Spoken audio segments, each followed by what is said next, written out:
I like music. In fact, I've taught myself to play many different instruments. You don't believe me? Find me a piano, and I'll show you a thing or two.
It's about time we threw another tea party, don't you think?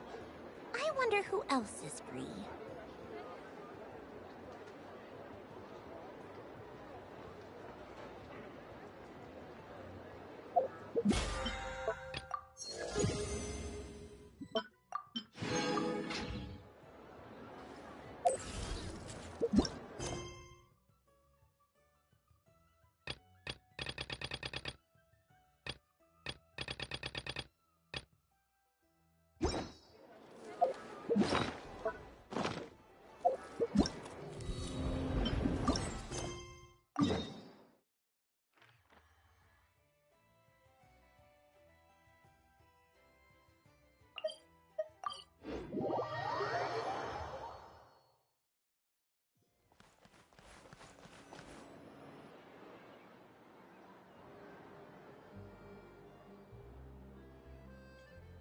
See?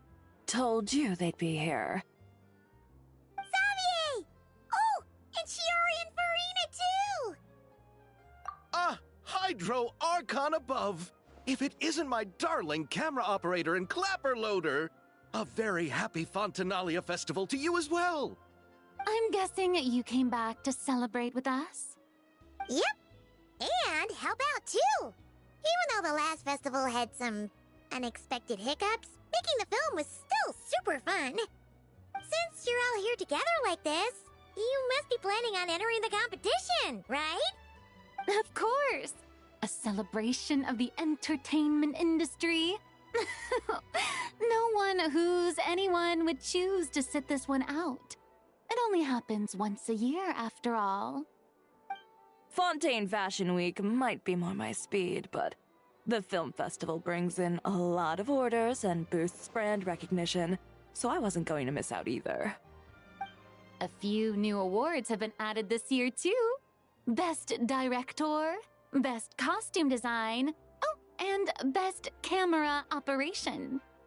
Ooh, sounds like we've got work to do. Come on, tell us! What's Musketeer Pictures film gonna be about? Oh, about that. What's wrong, Xavier? What's with that look? Oh, man. You weren't scammed by some shady investor again, were you? No. Even I'm not naive enough to fall for something like that again. Besides, thanks to the fine people here, Musketeer Pictures has more than enough funds to shoot without investors. And yet problems persist. Huh? What do you mean? Well, we were planning to replicate our past success and shoot a film based on a popular novel. But as we were holding auditions for the female lead earlier today, a striking young mademoiselle wandered in by accident. Her disposition was simply ethereal, the look in her eyes somewhat melancholic. Oh, I wish you could have been there. The awe I felt can scarcely be put to words. You had to be there, friend.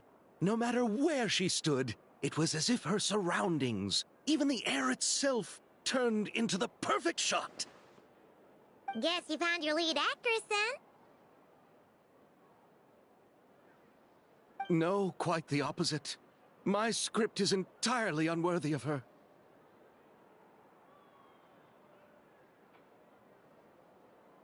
I fear it is. Nevertheless, I couldn't help but approach the mademoiselle to ask about her background and what brought her to Fontaine. What did she say? Sadly, she said her best friend was gone. After returning to her own homeland not too long ago, she decided to visit where her friend was from to remember them better. Oh, no wonder she looked sad. Yes, but that's when it struck me. Why not cast her as the lead in a film centered around her search for this old friend? Huh? You're gonna rewrite the whole script? But is there even enough time? Isn't the prep work super complicated? We might not finish. Think about the difficulties we faced with the Two Musketeers. We had to start from scratch back then, too. I'd say we're ahead of the game this time. Guess so, but... Don't worry, Paimon. Chiori and I have evaluated the proposal, and we support Xavier's decision. I won't really need to start on the costumes until the cast is finalized, so it's not too much extra work for me. Oh, fair mademoiselles. How can I ever thank you? Finishing the script would be a start. You know, compared to a commercial popcorn flick, I do prefer the idea of shooting a more artistic film. One that leaves a profound and lingering impact in the hearts of the audience. I agree. True trendsetters are the people who dare to go against the grain. Wow! Leave it to Director Farina to have a vision. Honestly, though, the artistic passion of everyone at Musketeer Pictures is inspiring. Anyway, now that we've heard so much about this lead actress, Paimon's gotta know who it is!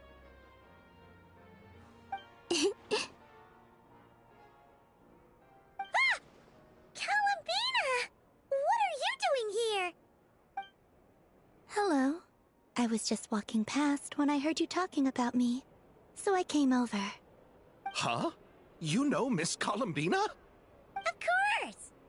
Wait a second. Does this mean Columbina is the actress who inspired the whole rewrite?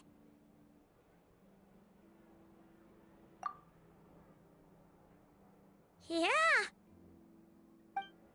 Wait, so did you make the trip by yourself, Columbina? Yes. I mentioned how I wanted to visit other nations once things settled down in Notcry, remember? So I went to the curatorium to ask Never for advice. She told me about the film festival in Fontaine and said it might be fun to visit.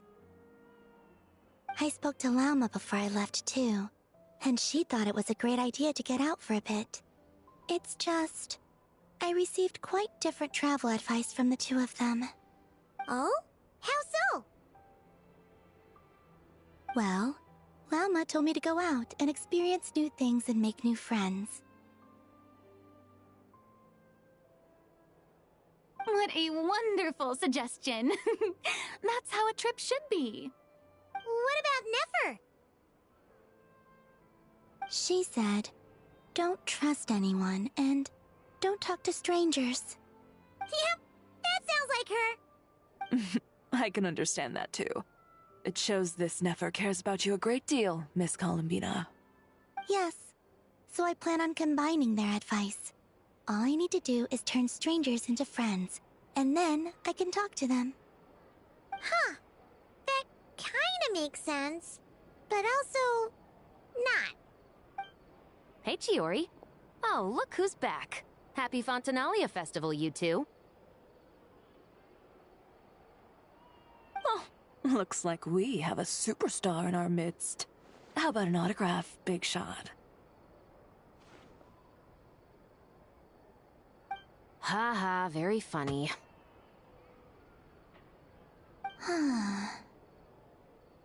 All settled then? Yep, the Duke gave his blessing, and I cleared it with the Udex. During the festival, inmates with good behavior will get a chance to spend some time on the outside.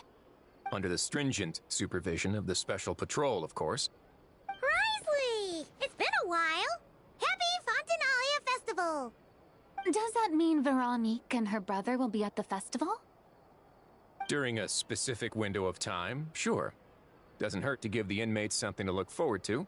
A little sun'll do them some good, I think. This is a friend from your travels, I'm guessing. Thought I heard something along those lines? Right! We should make some introductions, huh? Chevros, Risley, this is Columbina. A friend we met in Notcry. Welcome to Fontaine, Miss Columbina.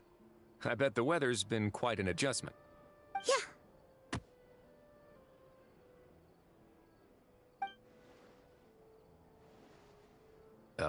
And not the good kind, I take it.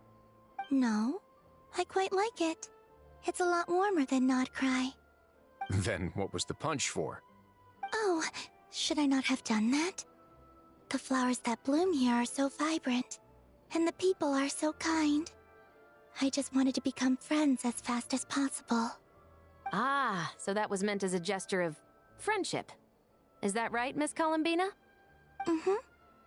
Isn't that what friends do? Right. Might have been a bit premature in this instance, though. Your friend here is quite the character.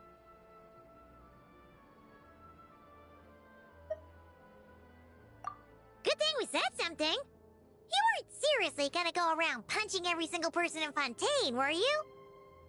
No, just the ones I wanted to be friends with. That's not... What Paimon's trying to say is, maybe keep the punches to a minimum until after you're friends with someone. If you say so. You're quite the character, Miss Columbina. So, are we friends? Of course. Any friend of the Traveler is a friend of mine. Yeah. Oof.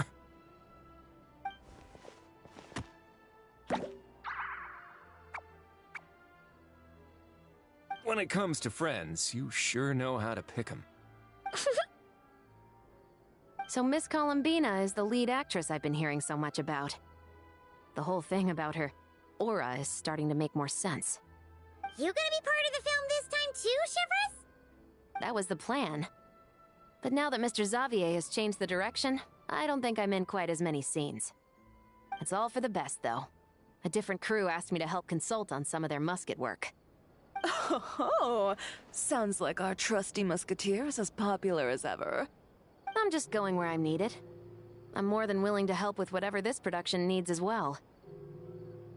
Ah, well, speaking of, would you happen to know if there are scenic locations around the court of Fontaine that other crews haven't booked? The festival's pretty popular this year, so there's not a lot left. You might just have to talk it over with the other productions and see if they'll let you squeeze in here and there. I see. Having trouble finding a filming location? Yes, we made a last-minute decision to go down a different route, so the indoor locations we reserved are no longer a good fit. And it looks like all of the best outdoor spots have been taken. You know, I might know a place.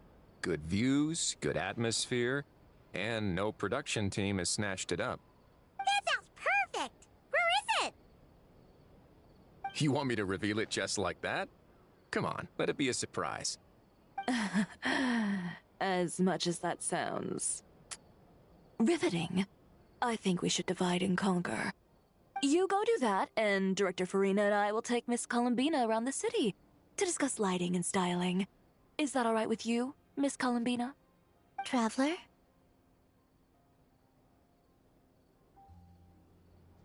Yeah! everyone here is our friend. So don't worry about a thing and just focus on enjoying your trip. Okay. All right, then the Traveler and I will go check out this potential filming location. It might even give me some inspiration for the new script. I'll leave this to the Duke then. Until later, everyone. Maybe we'll run into each other on set. Okay then. Lead the way, Risley. Paimon's not built for suspense. Let's get this show on the road. Who said anything about roads? Huh?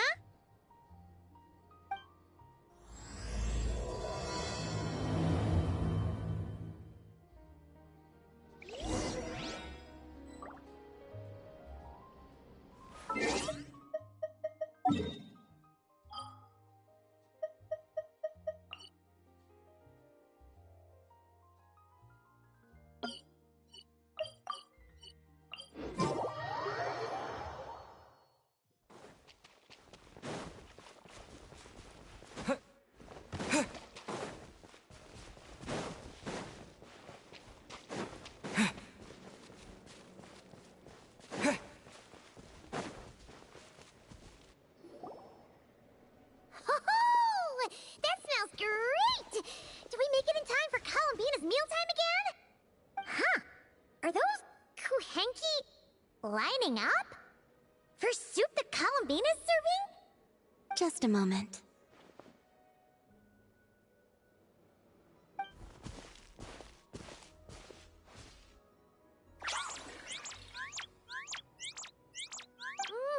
Wow! This is really good! Refreshing, tasty fruit soup! Paimon's never had anything quite like it! Another serving? Make that two!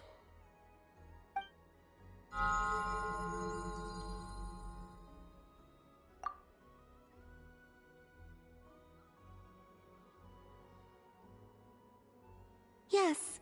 I asked Anefa for some basic recipes, and I've made several attempts. The Kuhenkian animals have both responded quite positively. Well, my sleeves are too wide. They brush against the pot if I'm not careful.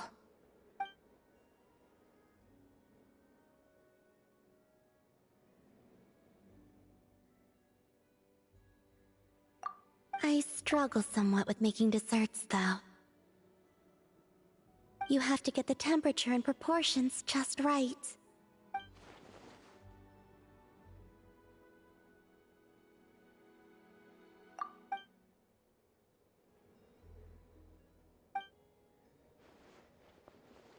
Sure. Let's start with creme kake, shall we?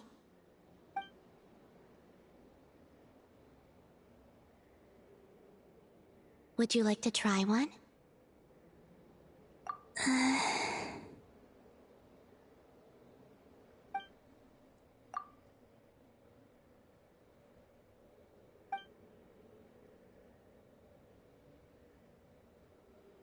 What do you think? Did Paimon miss anything?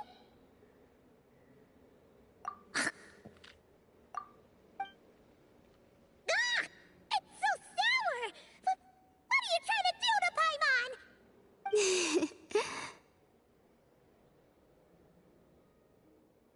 It's all about the initial taste!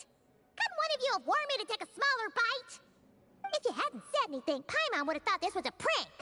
Watching people's faces pucker or something. Okay, let me try again.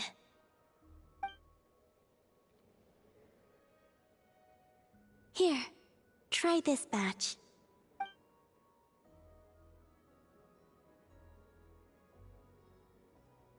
Really? Paimon wants some too!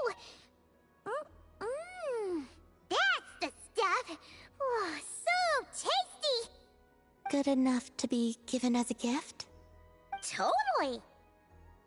Wait, did you learn how to cook and make crumb kake because you wanted to make a present for someone?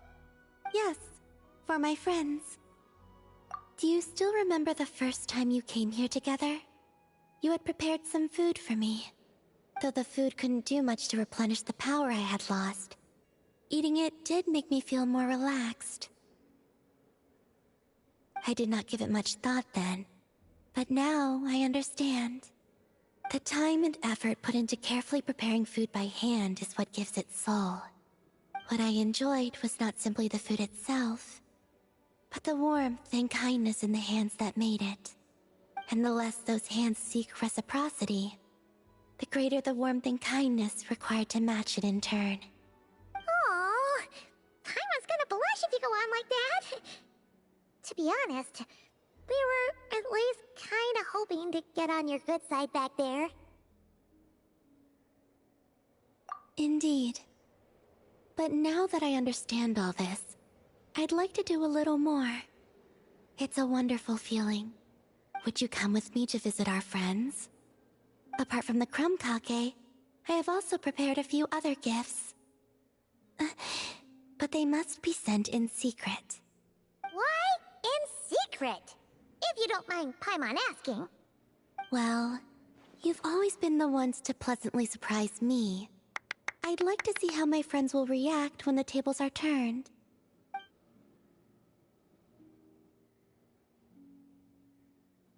Phew! We were running all over! Finally done! Their reactions were kind of surprising, though. Some didn't even realize they were gifts from you, Columbina.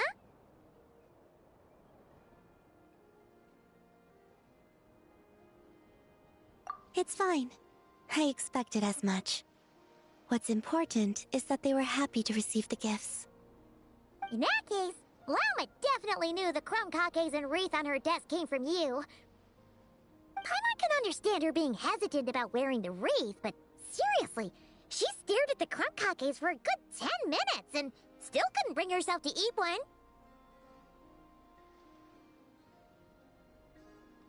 It seems Yahoda got quite the fright, though. Perhaps we shouldn't have slipped the gifts directly behind her.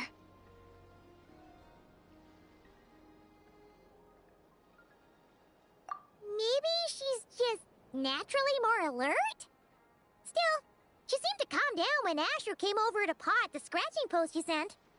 As for our other friends who aren't in Not Cry, I'm counting on you to deliver their gifts.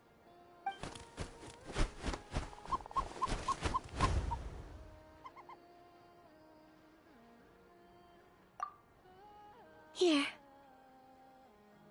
Ooh, is it finally our turn? Huh? Candies?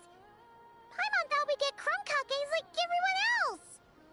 Well, you already had some of those while taste testing. Some variety is nice, don't you think? That's good to hear. And there's one more gift. Here, for you. I've heard it said that the skies belong to the birds, and the land to the beasts, while the vast space between the two is reserved for adventurers wearing wing gliders. With this by your side, may your path forward ever be lit as with moonlight. And thank you for your companionship.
It'd make quite the grand backdrop for a film, don't you think? Paimon's more focused on the fact that this thing is supposed to be underwater, inside the Fortress of Mirrorpeed. True. And keeping up with the maintenance on a vessel this big is a lot of work. It takes a crazy amount of manpower just to keep it up and running. Oh, Paimon kind of thought it just sat there until you needed it. I wish it were that simple. The truth is, the maintenance costs on this thing are substantial. So we decided to rent it out during the festival to earn some extra mora. Besides, the inmates are the ones who keep it in good shape. Seeing the fruits of their labor put to use is a good form of social rehabilitation for them. Huh. You've really thought this through. What do you think, Xavier? Is this a good place to shoot? Ah, I've got it! Good messieurs and mademoiselles, I've got it! Gonna take that as a yes. The beginning is the hardest part, and the opening of this film has been eluding me, but now I know just how it should start. Glad to hear it. Thanks for bringing us here, Risley. Don't thank me just yet. This isn't quite a done deal. Huh? Not a done deal as in someone already rented it out? You said no other production teams had snatched it up. This person isn't affiliated with a production team. The rental fee was high enough to scare off plenty of other film crews, but she didn't blink. Made quite the generous offer, and didn't even attempt to haggle. Do you know what she plans to use it for? I'd like to at least have a rough idea before going in to negotiate. I didn't ask for the details, but I did see what looked like a fishing permit and a business license on her desk. My guess is she's planning on using it for some kind of restaurant or aquarium. A floating restaurant is sure to attract people, but an aquarium sounds cool too. The views from the ship make it a great spot for a date. The winglet might not be under my command right now, but it's always nice to see her admired. A film is sure to drum up some good publicity as well. I do hope we can work something out with the current captain.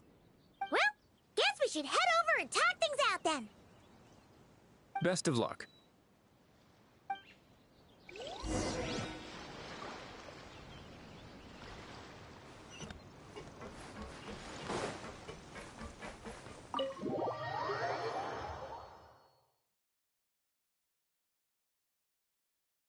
Wow! The winglet seems even bigger up close. The rooms are so spacious. Wonder who rented it out. Hello? Anyone there? Perhaps the captain had business to attend to elsewhere. But why rent such a massive boat just to have it sit here, without even leaving so much as a note? Let's try again. Anyone there? Hello? Seriously? Right now? What is it gonna take to get some decent sleep around here? Is a nap too much to ask for? Sorry, the aquarium's closed for the... Huh?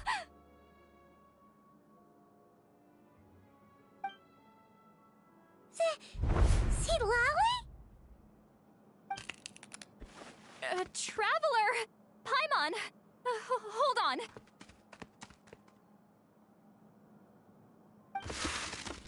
Oh, this is just great! How am I gonna go out dressed like this? What happened to my regular clothes?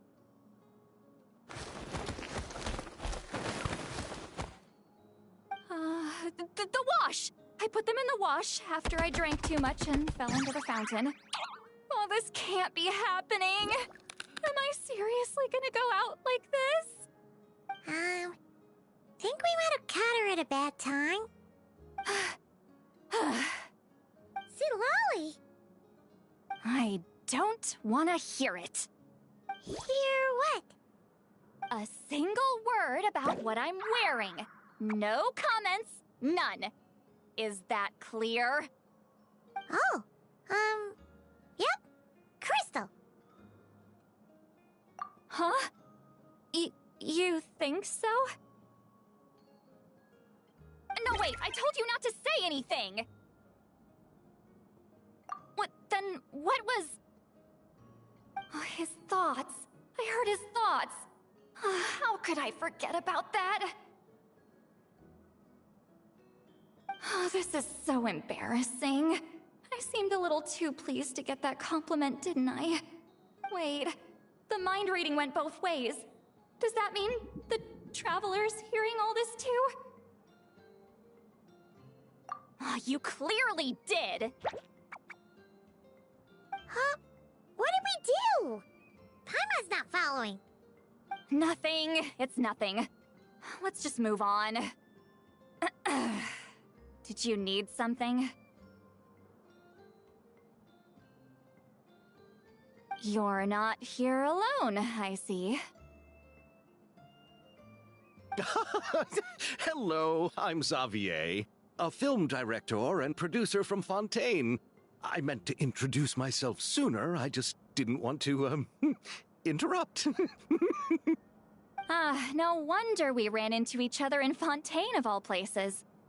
You must also be in town for the festival, then. That's right! We're helping Xavier with his film. In fact, we were hoping to shoot some scenes on this boat. You're the one who rented it out, right, Seed Lolly? Me? Rent a boat? I wish I had that kind of spare cash floating around. Not to mention the spare time. Don't get the wrong idea, though. I'm not here to sail off into the sunset and live out some cushy retirement life, okay? I'm not that old. Then why you dress like... how did you end up staying aboard the Wingolette? Well, I heard one of my favorite light novels was getting turned into a film, so I came to Fontaine to catch the premiere. Originally, I booked a room near the Opera Epiclese, but I'm quite particular about where I sleep these days. I think it's an age thing. And that bed? Oh, I just couldn't sleep in it. I tried to find a different hotel, but with the festival, everything was completely booked. Just as I was worried I'd have to sleep under a bridge or something, I happened to spot a help wanted sign on the side of the road. Oh, so you're here to take care of the boat? No, I was hired to man the front desk. The pay is a bit low, but food and drinks are covered. And it includes room and board during the festival. Plus, the job is simple. So I thought I'd give it a shot. Wow! They actually thought you'd be a good fit, huh? What? You don't think I'm cut out for it? All I have to do is tell people the aquarium isn't open yet. Other than that, I'm free to do whatever I want. It's a pretty sweet gig. That's all? Yeah, I was also kinda shocked. But it's not a lie. Head downstairs and see for yourselves. There's nothing but empty tanks. Not a marine animal in sight. Did your boss mention anything about being open to film crews using this space? Our production was hoping to film on the deck for a few scenes. No. That never came up. You could just ask her. Oh, she's around? What kind of person is she? We should know what we're heading into. She's nice enough, I suppose. Pretty reasonable, too. Even offered for me to move to a bigger cabin if I was too cramped. Back at the Masters of the Nightwind, I'm used to being the one giving orders. But working under her doesn't feel like being bossed around. She seems to respect what I think. Wow, she sounds like a great boss. She did tell me she'd rather not be disturbed, though.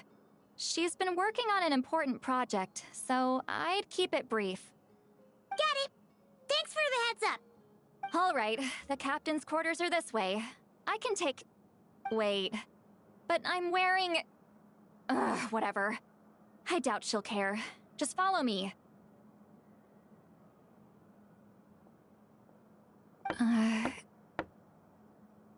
Miss Guillotin?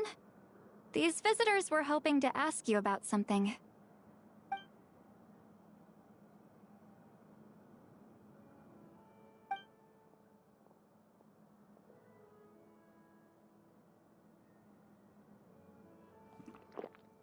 I thought I said to limit the interruptions. Just tell them the aquarium is still...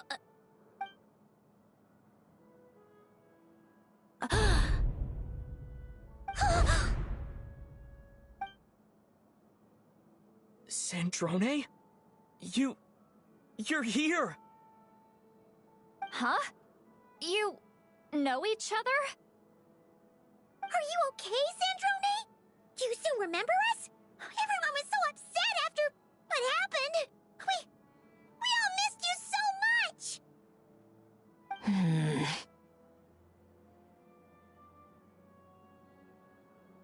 Miss Seat Lolly, why don't you escort this gentleman to the reception area for a cup of tea? I have something to discuss with these two in private. Ah, I see. Right this way, Mr. Xavier.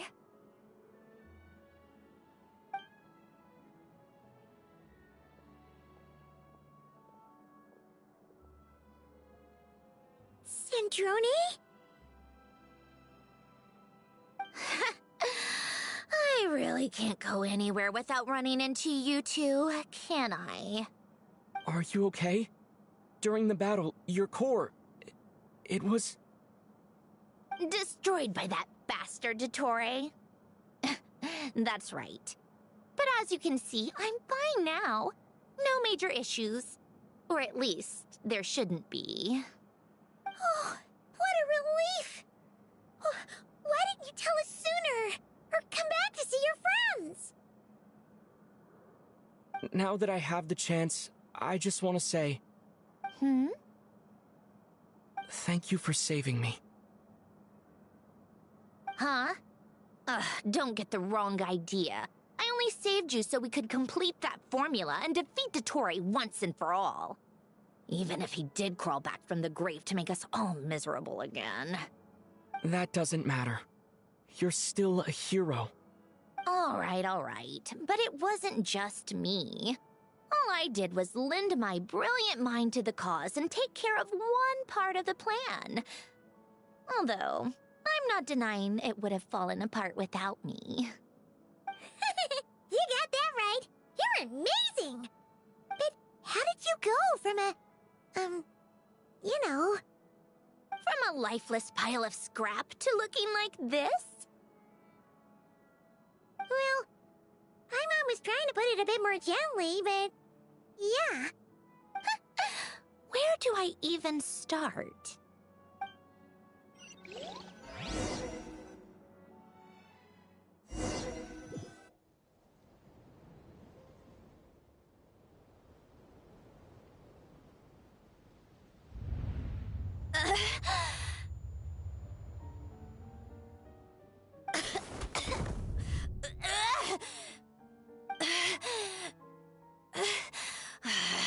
Curse it all!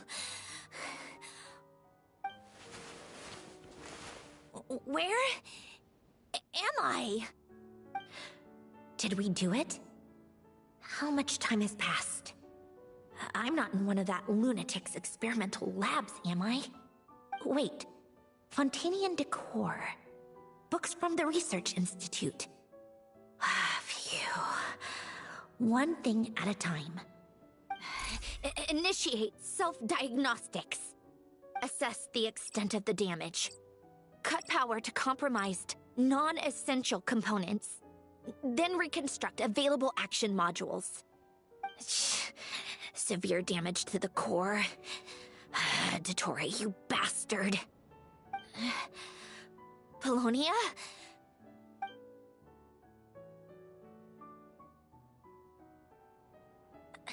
Polonia, wake up! Activate!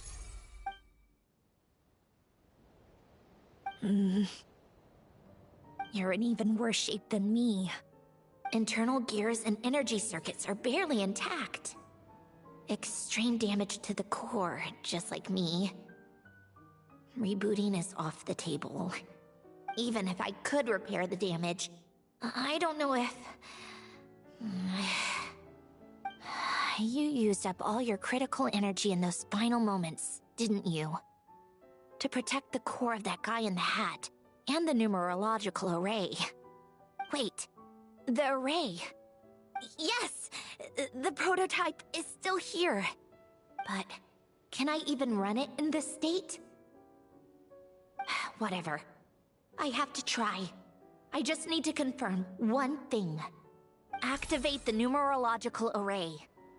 Connect the computing core to my body. Just like I thought. It needs too much computing power.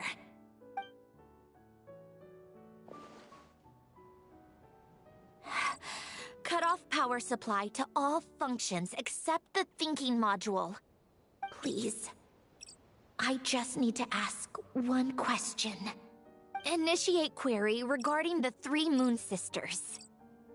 How many living moon goddesses are there in possession of the Trilunar Authority? 1. It worked. You did it, Columbina. You made it back. But how did I survive? The self-diagnostics showed damage severe enough to shut me down for good. What triggered the reboot? A built-in message?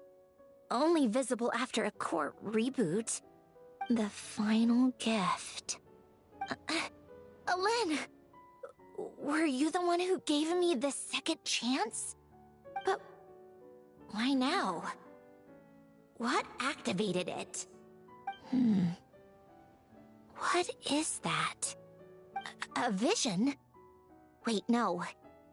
It's... a stellar linchpin?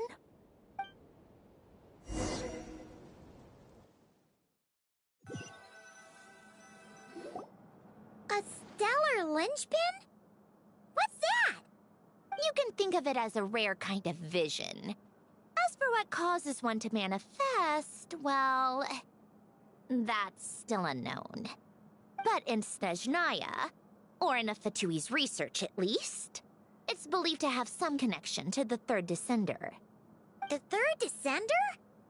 We knew his remains were used to create the Gnosis, but this is the first we're hearing about a stellar linchpin. You knew about the remains?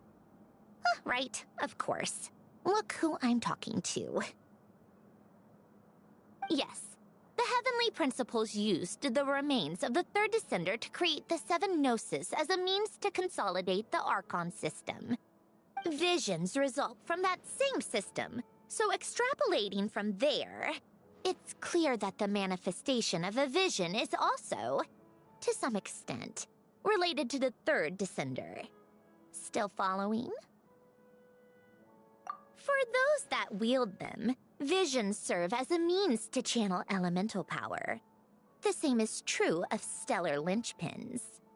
The difference is that, when wielding elemental energy, stellar linchpin users often exhibit a unique kind of power that seems to come from beyond to that. It's believed that, when a stellar linchpin manifests, impurities from the remains of the third descender get fixed in place. Hence, the name. That's also believed to be the source of the strange power I just mentioned. We've heard that visions can appear when someone has a really strong wish or desire. Stellar linchpins sound kind of similar, so... does that mean... Huh? Oh, don't look at me like that. I've never had any grand wishes or aspirations. Just a list of things that drive me up the wall. So if you're asking why this thing appeared, I have no clue. All I know is that without it, the gift Alen left me, this built-in second chance, never would have triggered. The damage to my core was too severe. But thanks to the stellar linchpin's manifestation, it did trigger. And after my core rebooted, I was able to repair the damage to my body. I also managed to import the numerological array, along with some of Polonia's surviving algorithms, into this form. Wait, does that mean Polonia is... Yes. Unfortunately, Polonia is... beyond repair. Oh, we're so sorry to hear that. But you also mentioned something about a final gift? Yes. Alen often spoke to me about wishes and desires when he was alive. I suppose he thought there might come a day when I wished for something, and was willing to sacrifice my own life to fulfill it. So he left me a chance to start over. No, never. Alen once said I was his proudest masterpiece. That might sound boastful coming from me, but it's also an undeniable fact. After Alen died, I started studying how Polonia and I worked. Polonia is essentially a computational machine, so it wasn't difficult to figure out the mechanical principles there. But when it came to my own structure, that's when Alen, the Lord Artificer's true greatness, struck me once again. I attempted to imitate it when I created Catherine, but in the end, she turned out to be nothing more than a superficial replica. What? But his creation skill, Catherine, is super impressive. We were shocked when we first found out she was a puppet. No, she's nothing compared to what Alen was able to create. Some of the mechanical principles of my own core are still a complete mystery to me. Keeping that gift hidden wasn't even a challenge for him. Just a shame I had to waste it on fighting Dottore. I just couldn't stand the thought of him coming out on top. If you put it that way, the world owes me a whole lot then, doesn't it? Wait, but all this still doesn't explain what you're doing here. Risley said you rented the ship and even had some kind of fishing permit? That's because I'm trying to go back to the place Alen and I lived when he was alive. My former home, I suppose you could say. The second chance wasn't the only part of the gift. According to the message, Alen left me a few other things that are stored in the house we shared together. I'm hoping that whatever he left me can help fix certain anomalies in my rebooted core. And help me understand why I received a stellar linchpin in the first place. Okay, so go back then. What does that have to do with fishing? And to think I'm talking to the saviors of Fontaine. Did you forget that the water levels have been rising for centuries? I can't just go back to the place I used to live because now it's underwater. Oh, right. With the rising water levels and changes in terrain, it's not just a matter of finding where it is, but also clearing away any sediment or debris. But Fontaine law prohibits unauthorized individuals and organizations from excavating underwater ruins. A Melazine caught me the minute I even made an attempt. Why not apply for authorization then? And face the endless slog of Fontanian bureaucracy. No thanks. Besides, I'm a Fatui harbinger. The diplomatic implications alone would be enough to give the gestionnaires at the Palais Mermonia a headache. A fishing permit, on the other hand, isn't difficult to obtain at all. Minimal paperwork required, and under the name Guillotin, the application was a cinch. So you're exploiting a legal loophole? Am I? That underwater home belongs to me. If I happen to chance upon it while doing some fishing, what's the issue with that? Of course, I do have to catch some fish to put in the aquarium, just in case the gestionnaires come to check up on things. That's also the reason I hired someone to man the front desk. Huh? But isn't that kind of a waste? You went to all the trouble capable of getting a business license and rented out this giant ship. Just for show? If you want to run an aquarium that bad, be my guest. Use the facilities however you want. I'm certainly not going to stop you. All I want is to go back home and see what other gifts Alain wanted me to inherit. Hold on. Enough about me. What are you two even doing here?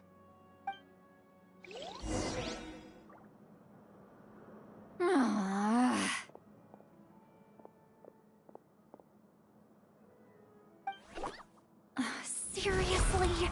They've been in there forever. The reaction when they saw each other was strange, to say the least. You're lucky I was nice enough to leave the room and give them some space. Back in the Masters of the Nightwind, I'm the one who gets to kick people out.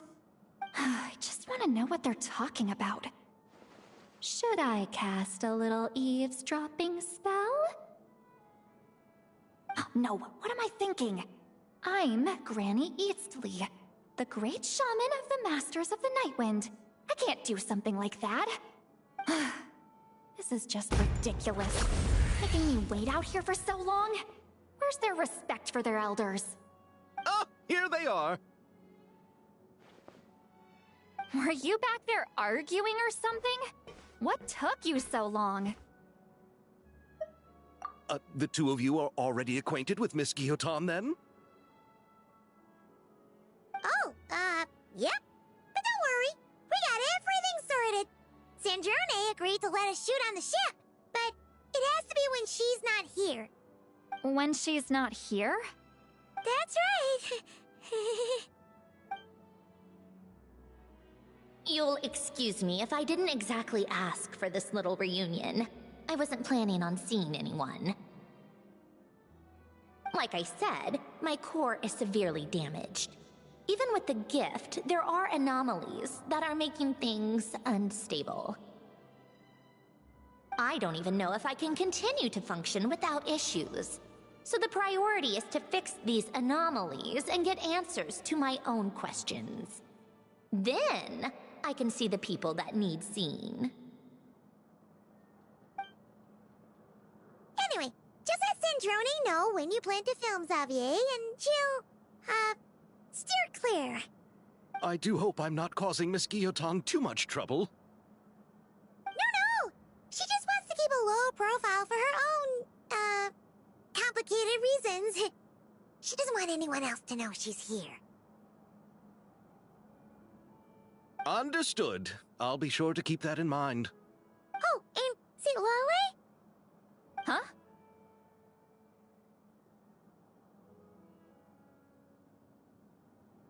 You mean Miss Guillotin? What does she want? Oh, please don't let it be about the pajamas. What? The 7th of the Fatui Harbingers? Why are you telling me all this? I asked the Traveler about you, and I've decided it's best to be open in this instance. I can understand if you would rather not work for a Harbinger. Regardless, the room on the ship is yours to keep. You're an acquaintance of the Traveler, and I plan to honor that. Wait, she's actually nice? It's not a problem. The captain also worked for the Fatui, and he helped Natlan a great deal. We know that there are good people among your ranks. Besides, I've been around long enough to know what it means to earn one's keep. This isn't Natlan, and I don't expect special treatment. Besides, sitting at a desk isn't exactly backbreaking work. I appreciate that perspective, great shaman. Seat Lolly. Just call me Seat Lolly. That title makes me sound so... old. Well, Seat Lolly, the Traveler and I are looking for something, so we'll be heading underwater together soon. I'll leave the ship in your care while we're gone. Together? How often? Not too often. We're heading out in a bit, but I'll be available if you need something. You couldn't, go alone? I wanted to, but he was concerned about my physical well-being. So he offered to come with. Guess my mental well-being means nothing then. Huh?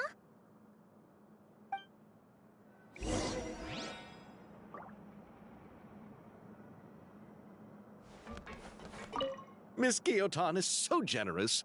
We talked it over, and she agreed to let our crew come over and do some test shots while you two are out. Just be quick about the whole thing, okay?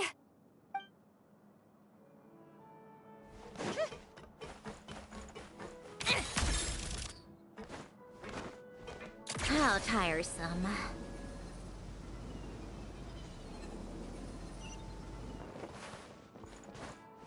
Come on, keep up.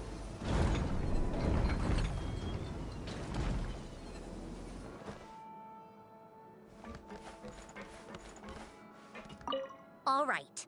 Our first stop is the Barrel region. After Alain left the Fontaine Research Institute, he lived in seclusion somewhere around there.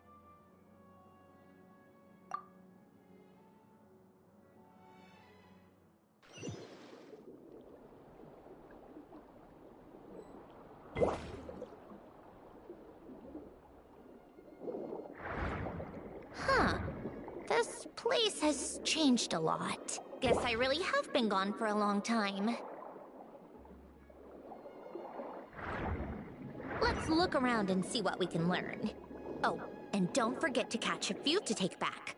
We need to keep up appearances, remember?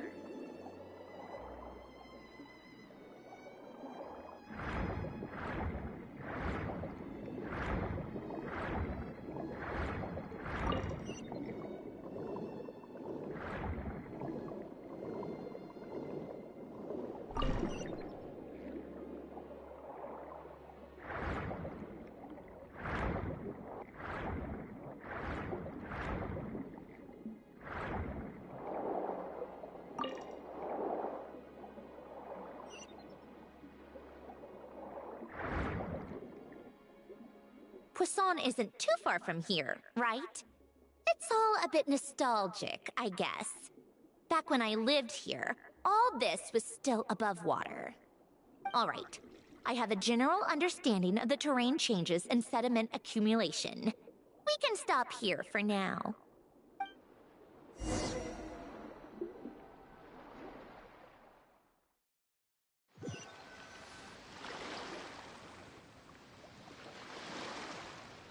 That went smoother than expected.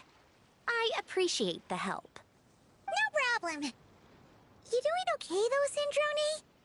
Seeing your home look nothing like you remember, that can't be easy. I'm fine. Times change. People change. That's the one thing you can actually count on. I made peace with that a long time ago. You should head back and put them in the aquarium tanks. We finished ahead of schedule, so your crew is probably still on the ship. I'll follow in a bit. Right. Xavier said he was gonna test out a couple of shots. I'm sure. I want to take another look around on my own. Okay then. Want us to let you know when the filming is done? No need. Columbina relies on Kuvaki to perceive her surroundings. In Nodcry, her senses are heightened because Kuvaki is everywhere. But here, as long as she doesn't activate her abilities, her range of perception should be equivalent to an average person's line of sight. I figured that out back in Snezhnaya. That's oddly specific. I have hiding from her down to a science. So, what? Things might be a bit different now that she's merged with the Moon Sisters, but I doubt there's been a drastic change. The point is, you two can head back. Don't worry about me. Okay, if you say so. Come find us on the ship if you need anything.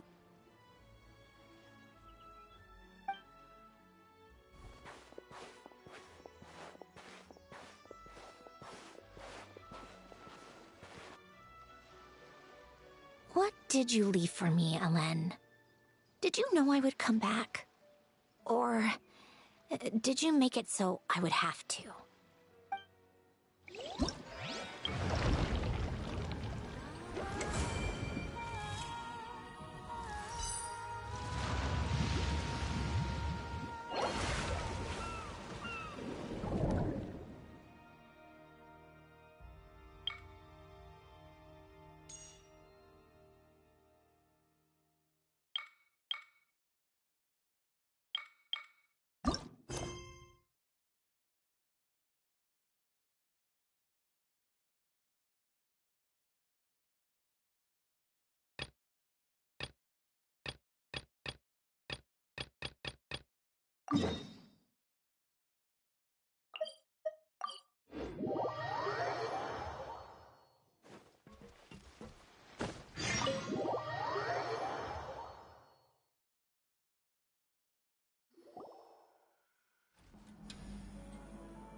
We're back! Shh! Quiet on set! They're filming over there. Oops, sorry.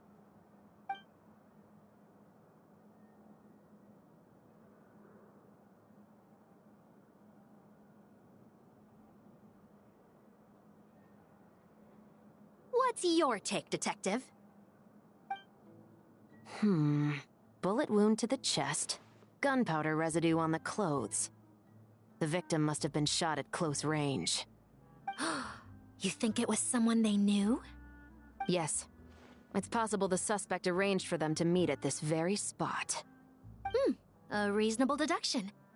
But you're overlooking a crucial clue. What? The victim's pocket watch is missing. And cut! I think we got it! Good work, everyone! Phew, finally. Acting was nerve-wracking for me when I first tried it too. Just loosen up, and you'll get used to it in no time. Severus! Charlotte!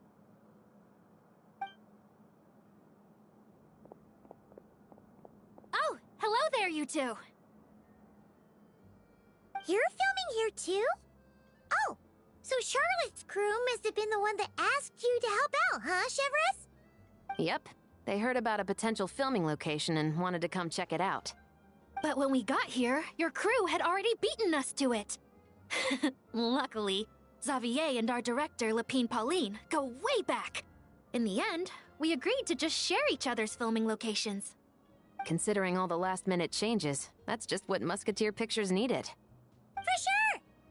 Based off the scene just now, you must be the star of the film, Charlotte! You bet! This detective costume really suits me, don't you think? Oh, for sure.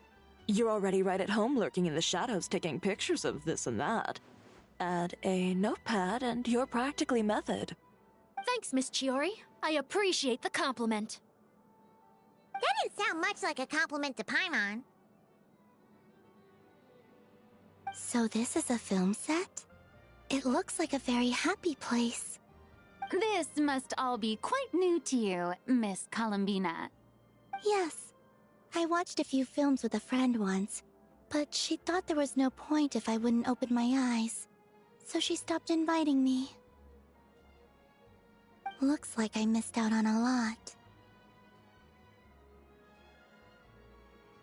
True, but being an actor seems like a tough job. Huh? Most people would swap lives with an actor in a heartbeat. The lifestyle is so glamorous, and the pay is more than generous. But they have to act out lives that aren't their own, with the whole world watching on in judgment. If they don't do it justice, it must feel like they're letting people down. That's exactly how it feels. This young lady has quite the unique perspective. Well, that's true. But these actors are here because they want to be and they think it's fun. Most of them, at least. Not to mention, the film we're shooting is based entirely on you, Miss Columbina. You just need to be true to yourself. I don't have to pretend to be someone I'm not?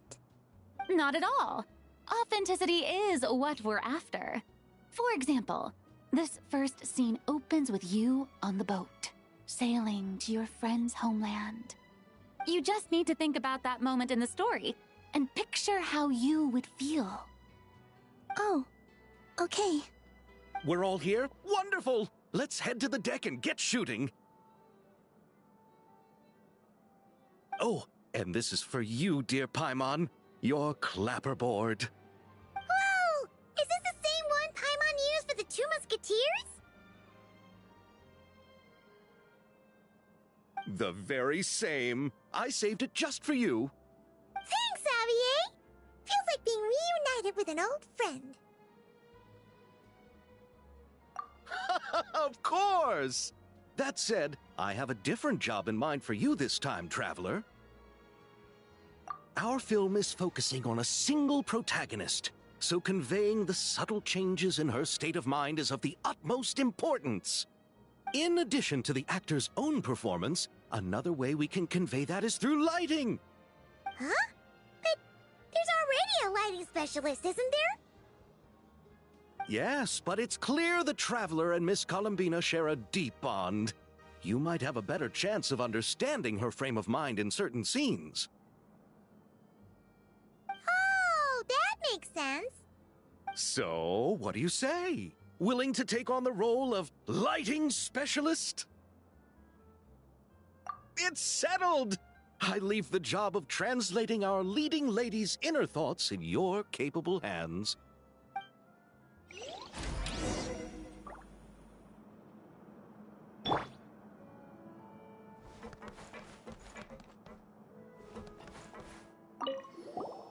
Oh, I didn't expect to run into you two on set.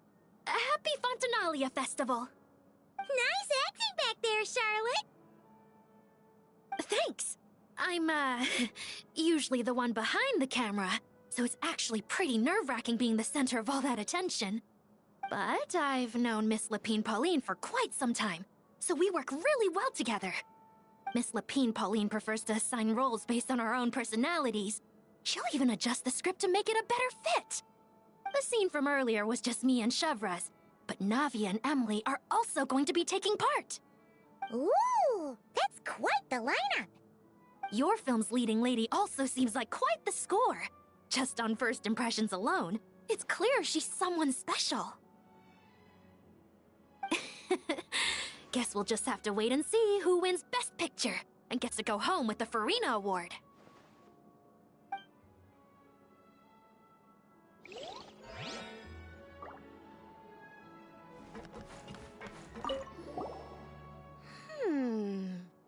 Seeing all the sets in place, things are looking even better than I expected. The actors are doing great too. Editing it all together is gonna be a piece of cake. Bet I can finish it in one night. Hi, Lapine Pauline. Hey, you're back! The timing couldn't be more perfect. If there's one thing you absolutely can't miss, it's the Fontinalia Film Festival. And you're a director this time. That's so cool. It's all thanks to my apprentice, Nanette. She's the one who told me to read Great Detective Herlock in the first place. And then it struck me. This would make a great film. What about your savings, though? You didn't... Yep, I went all in. Paimon was worried you'd say that. Oh, relax. It's different this time. I met director Xavier back during my camera outsourcing days, so I got to know the industry a bit. I know exactly what our film needs and what the fans want to see. So be sure to check it out. I'm confident we've got a winner on our hands. Sounds like it.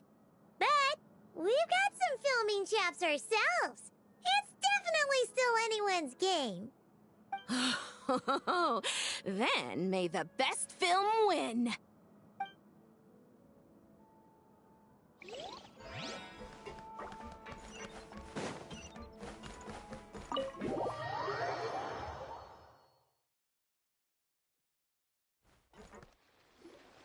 All right, without any further ado, it's time for production on our film, A Homecoming, to officially begin! Turning it over to you once again, Director Farina. All right. Positions, everyone! Camera operator, clapper loader, get set up. Let me know when lighting is good to go.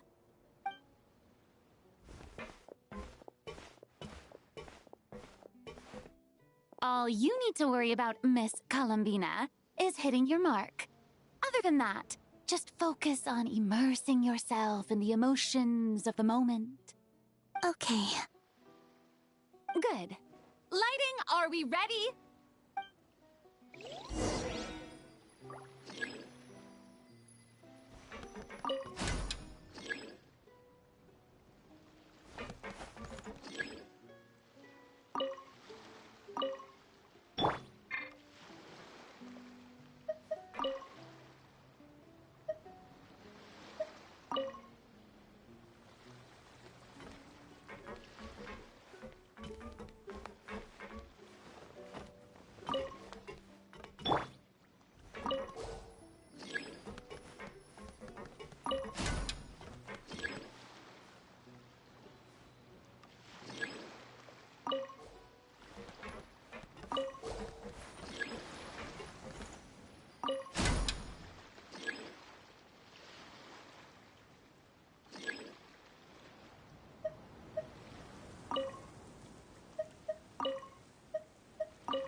Ready.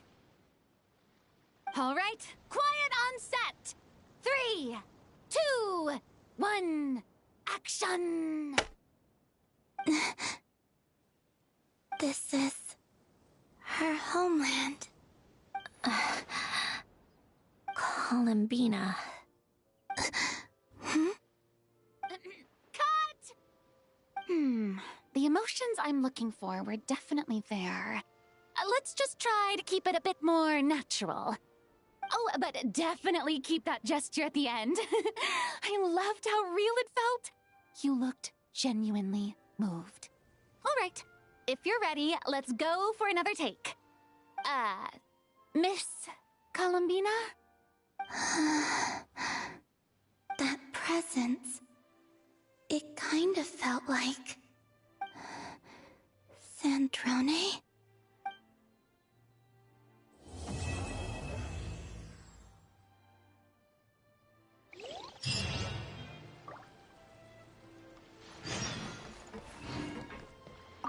Terrific performance, Miss Columbina! Truly excellent work. Thank you, Director Farina. You really don't mind me not taking off my eye mask? Not at all. Xavier and I already talked it over. The character is based on you, so there's no need to change what you're accustomed to doing. Besides, the mask could become one of the defining traits of our film's leading lady. Just like you suggested, we'll leave the reveal to the more important moments.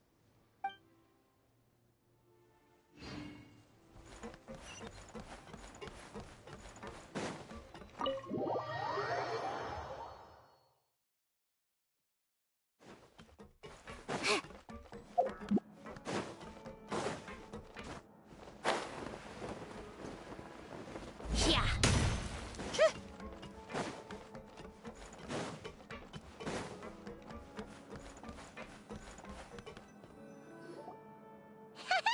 Paimon's having a bunch of fun filling up this aquarium. Since Sandrone doesn't mind, we should definitely catch some more fishies and make this place extra beautiful. Hey, you two. Come over here. Huh? Is everything all right? Here. This is for you. It's an underwater mobility device I've been working on. Huh? Wow! That's so kind of you, Cendrone. It's just a simple mechanical device. I saw the way you were catching fish and... how should I put this? It seemed somewhat... unsophisticated. To be perfectly frank, I found it quite difficult to watch. Was it really that bad? It was inefficient, unskilled, and completely and utterly inelegant.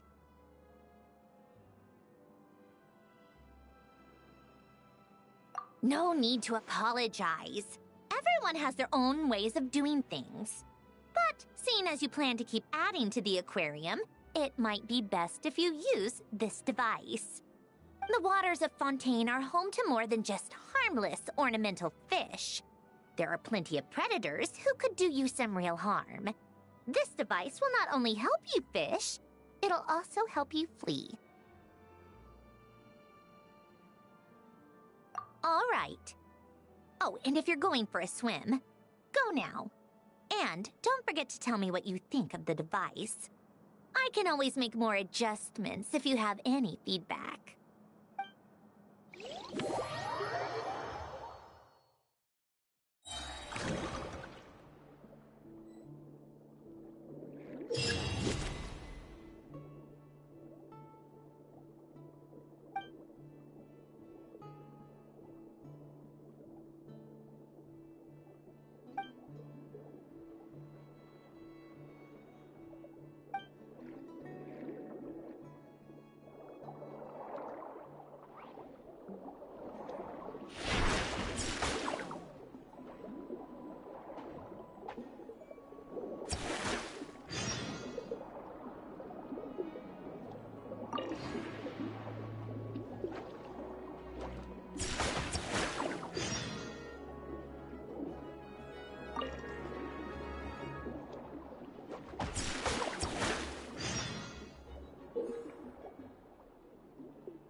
Take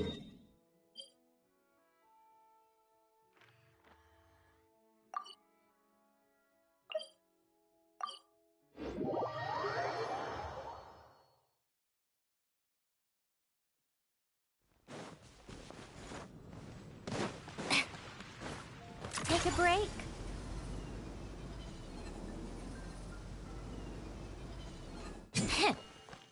Welcome to the Adventurers Guild, my lady.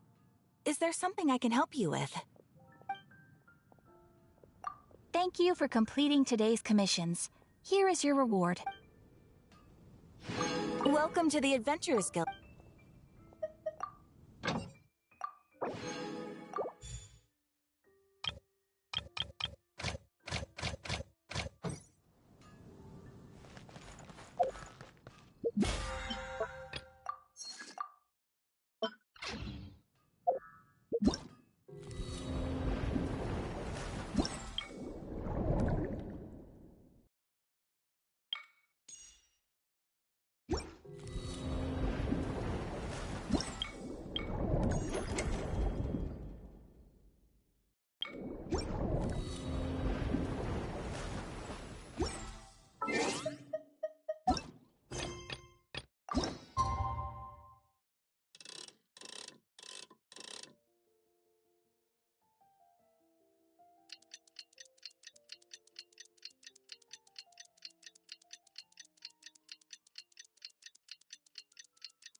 Sindrone said that if everything goes smoothly, we should be able to pinpoint the exact location of her home today. Let's head to the Wing Alette and meet up with her.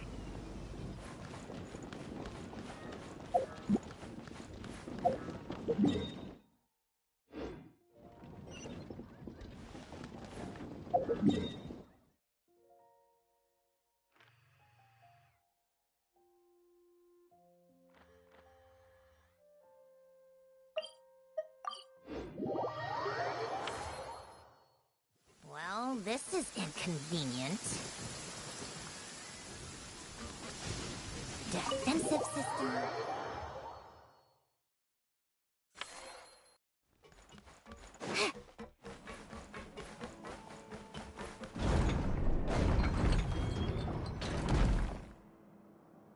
Ah, you're here. We should get going then. Xavier and the others should be filming soon. How's it going? Have you managed to figure out the location of your home yet? I've narrowed down a few potential locations. We just need to take a sample from each one. Once the equipment analyzes them, we should know the exact location and where to find the entrance. Great! We should get started then.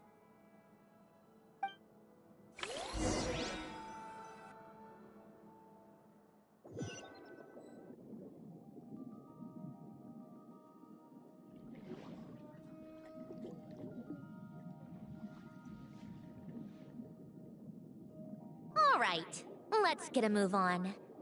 That should do it. Let's head back. The filming should be just about done. We made good time. We might even know the location by the end of the day. You sound pretty happy about that. Do I? I suppose I've just had enough of these anomalies I've been dealing with. The sooner I can fix them, the better. Anyway, enough chit-chat. We have work to do. Oh, but let's head in through the side door. I don't want to run into the crew on the deck.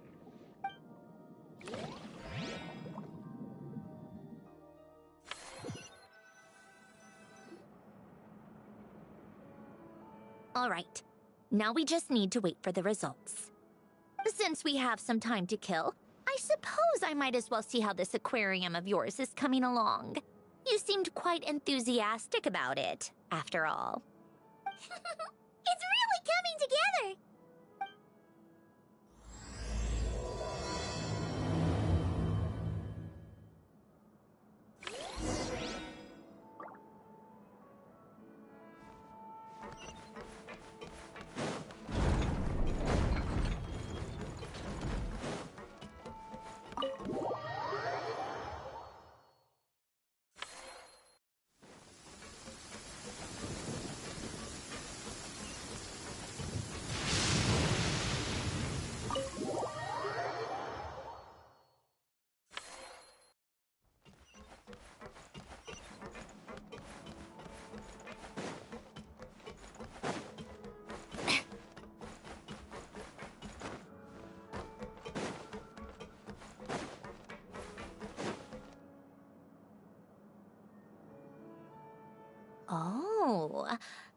of impressive, actually.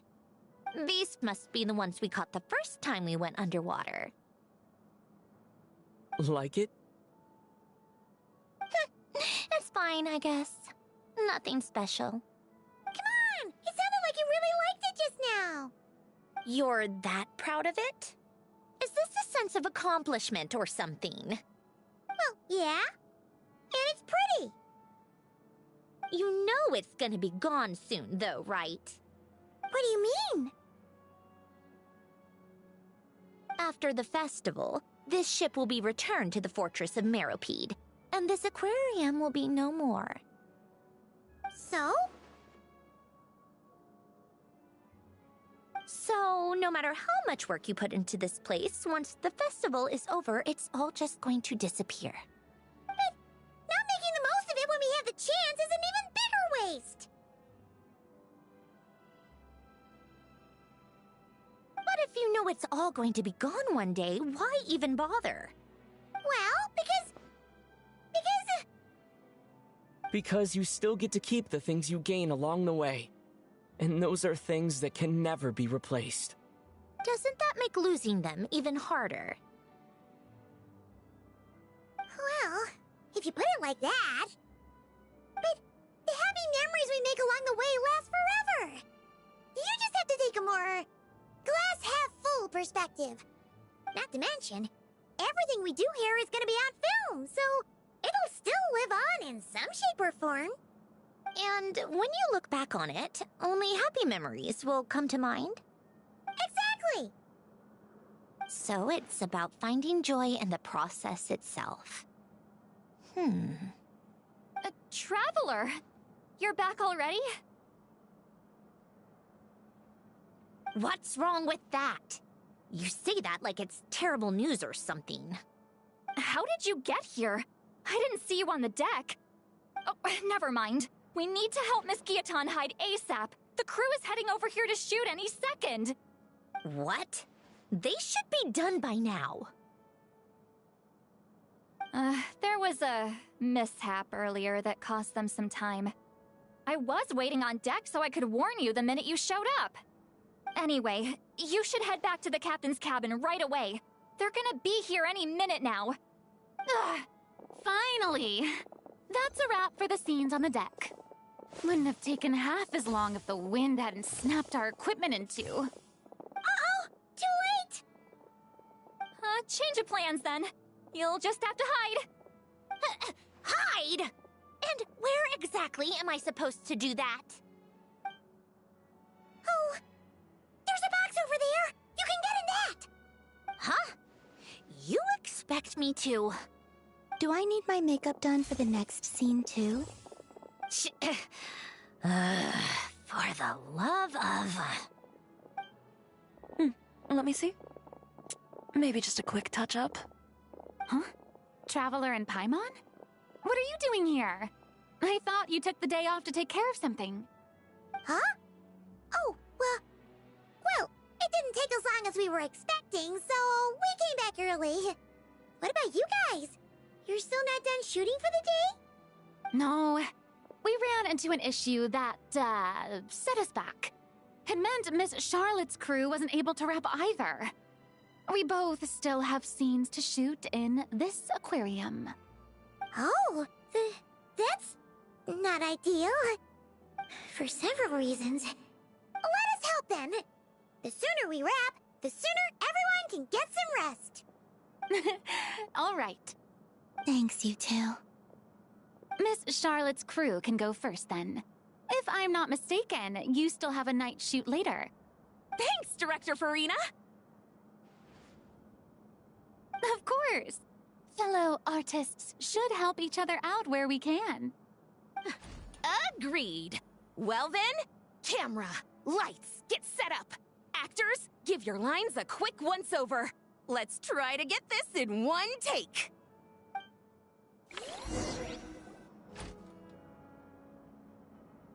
All right, places, everyone! And 3, 2, 1, action! So, the story ends like this. But when Duke Saint Germanus departed, he clearly said that everything was beyond redemption. Huh? That sounds familiar. Wait, it's from that novel I came across while researching the numerological array. He's only a genius when it comes to mechanics. And everything else, he's just an ordinary person. Huh? What was that noise? Whatever, I'll just fix it in post. Miss Jacoba, please don't speak as if I were the accomplice. Not so hard. This box isn't sturdy enough for that. This is why I keep saying, don't put too much trust in Clockwork Mecha. Unlike humans, machines don't have a heart. A heart? That's right. It's what's on the inside. It's also referred to as someone's soul, or likened to free will. You can think of it as a person's core, what makes them unique. In general, though, people don't believe machines are capable of having a soul. You said my emotion module was faultless. It is, but that's not quite the same thing. Do you think I have one then? A heart? I don't think so. I know so. The question is, do you recognize it within yourself? That's where you're wrong. I can't believe this. Forcing me to hide in a box and listen to this drivel. Me. In the end, clocks tick through tranquil years. Fish swim in crystalline springs. No matter how grand a dream is, it will fade away like this. Forlorn, wordless, silent. And cut. Whew, that was a long one. What did you think? If she makes them do another take, I'm going to flip a lid. And not just the one to this box. Oh, there were some weird audio things going on, but acting-wise, it was great! It's a keeper! Perfect! That means... I can get out of this box. It's our turn. Camera operator, set up for the next scene.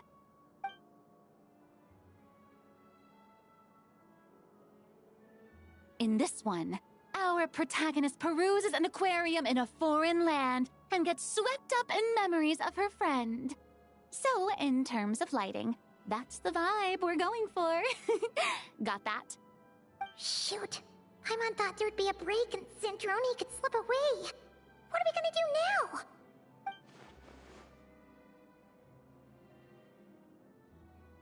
Break a leg! Yep, we're headed off to shoot our next scene.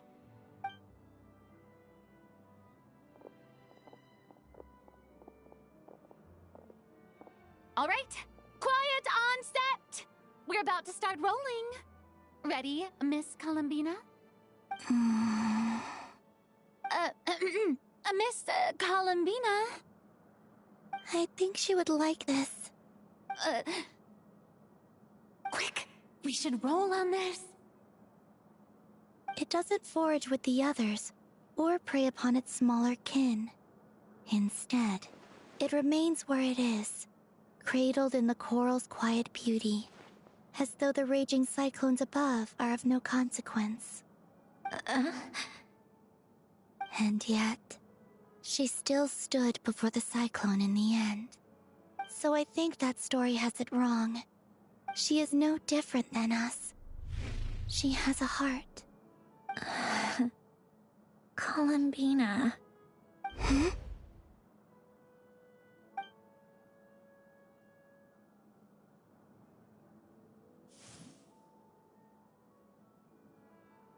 Uh-oh.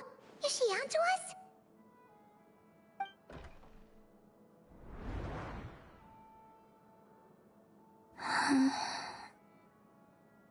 What is she doing?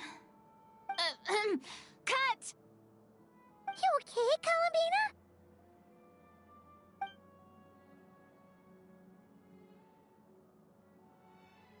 Hmm?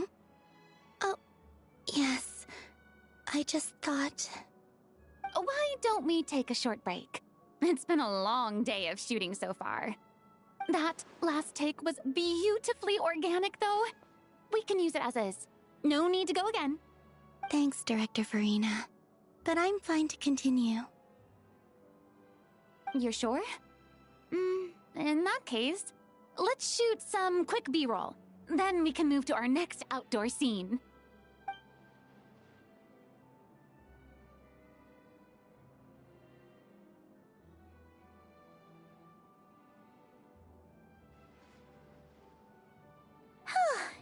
We're in the clear this time.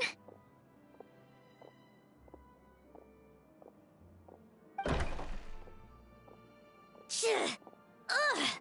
Absolutely suffocating. You okay, Sandrone? Right as rain. Come on, let's go check the test results. It's time for me to go home.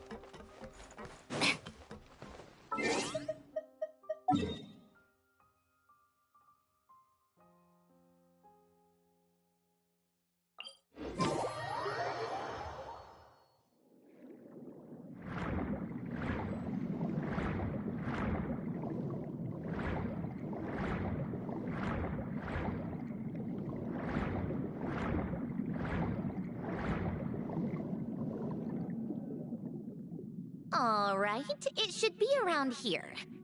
Give me some space. I'll activate the water insulating mechanism.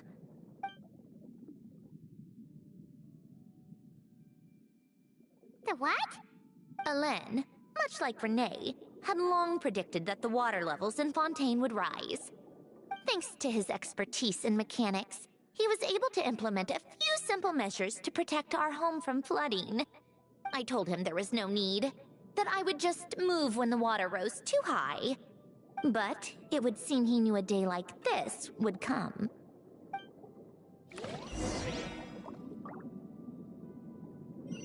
All right, the silt has been cleared away.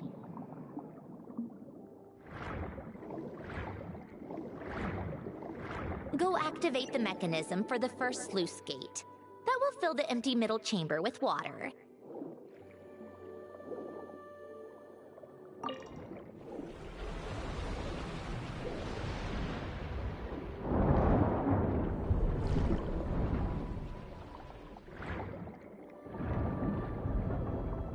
All right, now turn on the drainage mechanism in front of the second sluice gate, and this chamber will become empty once again.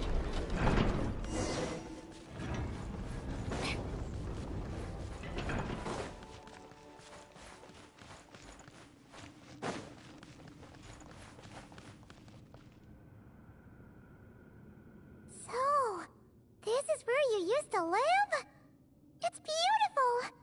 There's even a garden! Back when I lived here, it was my job to tend to the potted plants and flower beds. Still growing strong even after all this time. Who would have thought? If the weather was nice, I would take Alain out in his wheelchair and we would go for a walk. Before long, we started bringing Polonia along too. Come to think of it, I was the only one who could get around easily back then. Polonia always got stuck at some point, and it was up to me to launch a rescue mission. Happy. I suppose they were. Uneventful, but pleasant. Repetitive, but peaceful. It was like living in a world where time didn't exist. Of course, that was all just an illusion. death still awaits all of us at the end. Oh. All right, enough standing around. Let's head inside.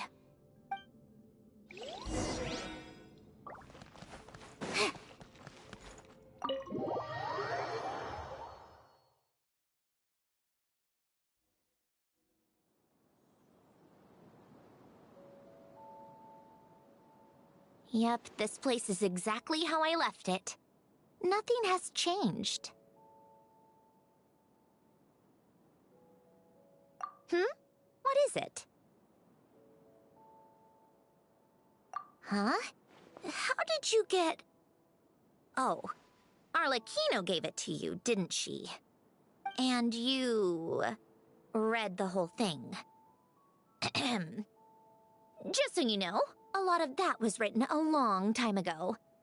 At that very desk, to be exact. Anyway, since you've already read it, you should just hold on to it. I can always start a new one. Well, feel free to look around. I'm going to start looking for the gift Elen mentioned. Oh, but be careful with the stuff around here. I'm not saying you can't touch anything. Just try not to choke on the dust. Old notes.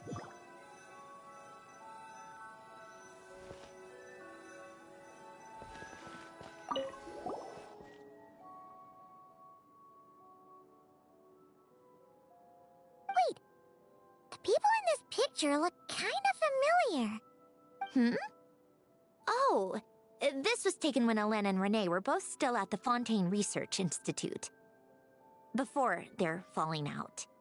In his later years, Elen would often sit by the fireplace and stare at this picture, wearing an expression somewhere between guilt and longing. He said he sometimes regretted not helping his friend when he needed it most, even if just to stop him.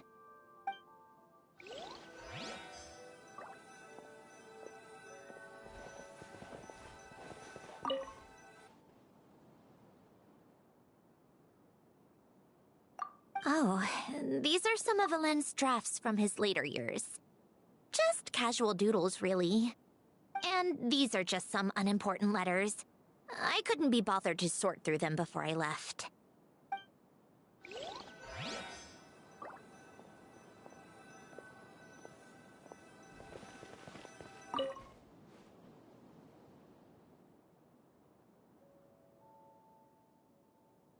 Oh, I played with these when I was little. During the first few months after I was created, I mean. At first, Elen and I would play together, but it didn't take long for me to become unbeatable. So, Polonia and I played together instead. Yeah, these don't look like Paimon's kind of games. Logic and math puzzles? Those happen to be my specialty. It's been so long. What do you say? Should we play a few rounds? Let's go with this one. The gears on the left are stacked from largest to smallest. The goal is to move them to the other side in the fewest number of moves. Just remember, you can't stack a bigger gear on top of a smaller one.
like it took you a few extra moves.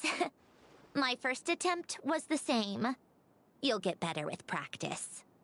Well, what did you think of the game? You showed quite a bit of promise, too. We should do this again sometime. There are other puzzles we could try.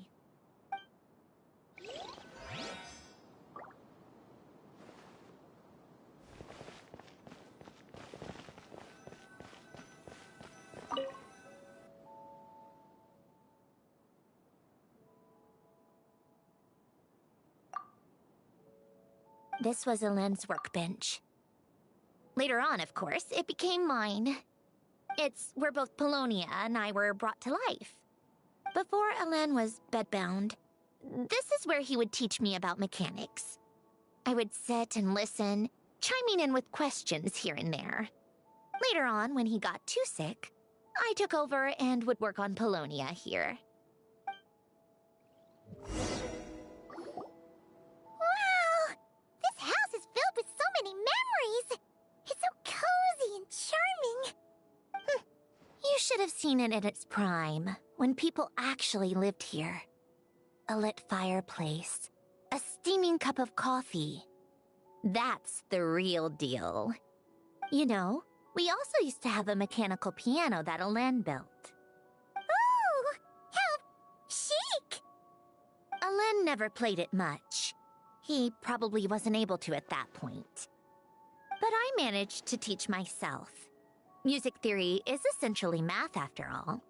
Once you learn the patterns, it's not really that difficult. I loved perusing Elend's collection of classical music. The chords and harmonies felt like individual mathematical puzzles. It was fascinating, so I did some composing as well. But as Elend continued to deteriorate, even the sound of music began to grate on his nerves. So I got rid of the piano. Aww. Back then, I assumed a piano was like an ordinary clothing rack, commonplace in every home and easily replaceable. It was only after I left that I realized how hard a good piano is to find. Enough about that. Elend's gift should be just in here. The only things undisturbed before I left were a few of his personal belongings.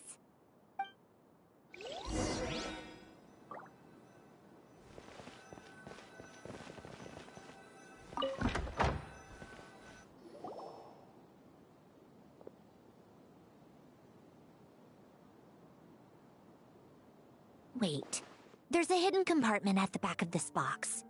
Looks like it's locked with some kind of gear mechanism. Knowing you, Elend, I'm guessing it goes like this, then like this? Got it. Am I a genius or what? Let's see here. A box? Well, you gonna open it?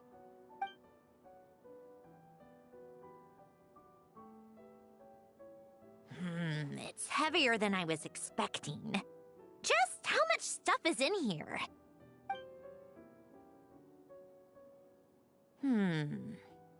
A letter? And a bunch of junk underneath it. None of it seems that important. Wait a second. This should be it. Oh, a cube? It's a multidimensional algorithmic core. Elend would use it to store information. Only Polonia and I have access. All right, I'll start looking into the core and the letter. Feel free to go through the rest of the stuff and see if there's anything useful.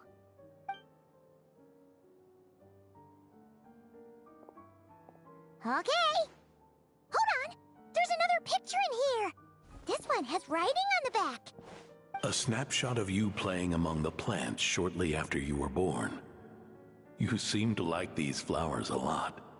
May you grow and flourish just as they do. Huh? Wow! Look how happy you are in this picture. You've changed a lot since then, huh? What's that supposed to mean? Just off kind of aggressive sometimes. Or, annoyed at everyone around you? Well then, people should stop being so annoying. It's not like I'm the one with the problem. Of course not.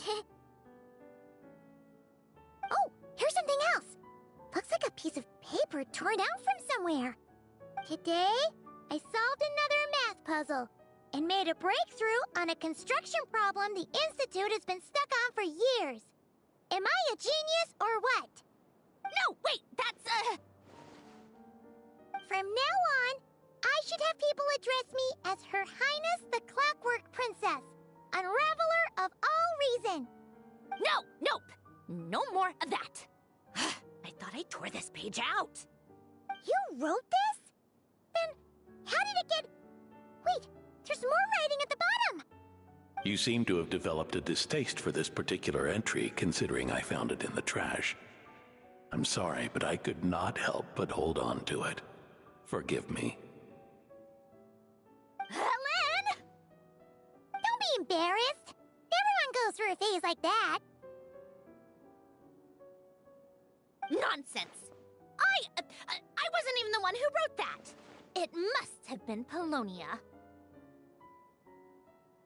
That's enough. I told you it was Polonia. You know what? We're done with this. No more rifling around in the box. Just put it down and let me read the letter. To my little clockwork princess. Not another word. Got that?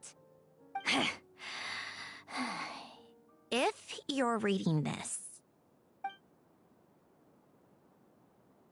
You've most likely received the gift I left for you. I just hope you didn't stumble across all this while cleaning out my effects or something trivial like that. I once asked if there was something you wished for. Do you remember that?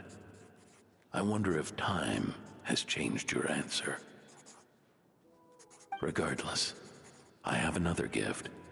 A formula that will allow you to come face to face with the anomaly inside of you. If you even still call her that. Why this gift? To understand that, allow me to wax poetic on the soul once again. I would ask you to stick with me until the end, but I know you will. You always have. I believe a person should be born twice over in their lifetime. First, there's the birth that grants us life. Then, the birth of the soul. It's a matter of transforming the life bestowed upon us into the life we choose for ourselves. And to do that, we must look inward.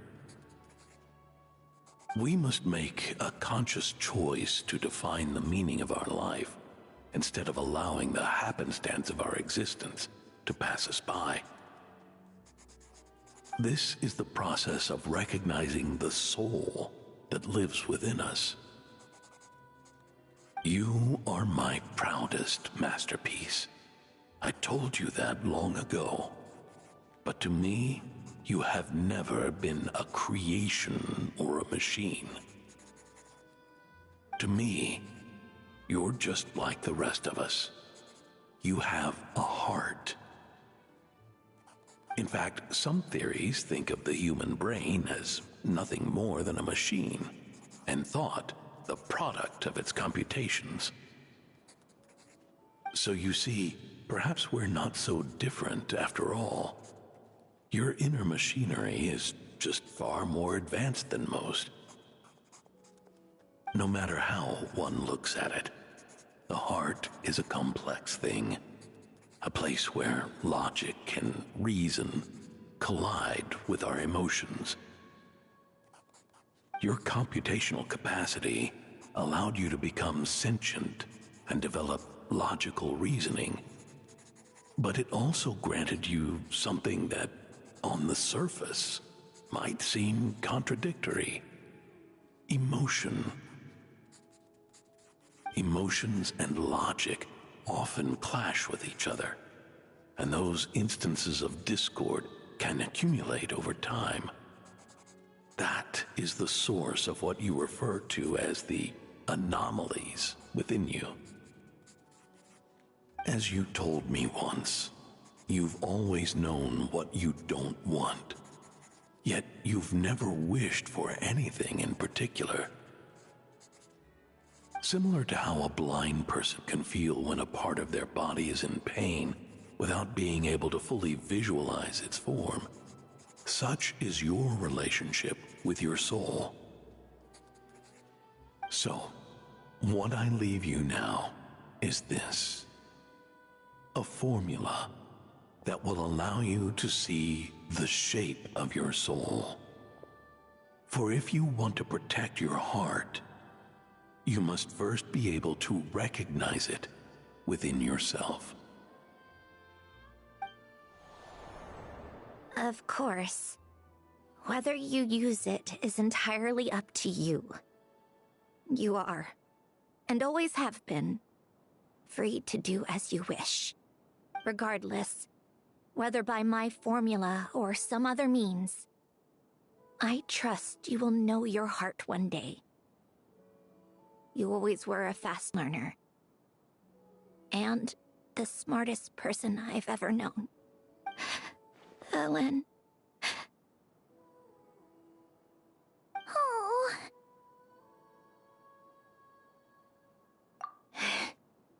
I'm fine. I've already figured out how this formula works. Let's get out of here and then we can use it. You made up your mind already? You're gonna do it? Why wouldn't I? Resolving the anomalies within my core is the reason I came here in the first place. No, I can do this on my own. But, do you want to watch?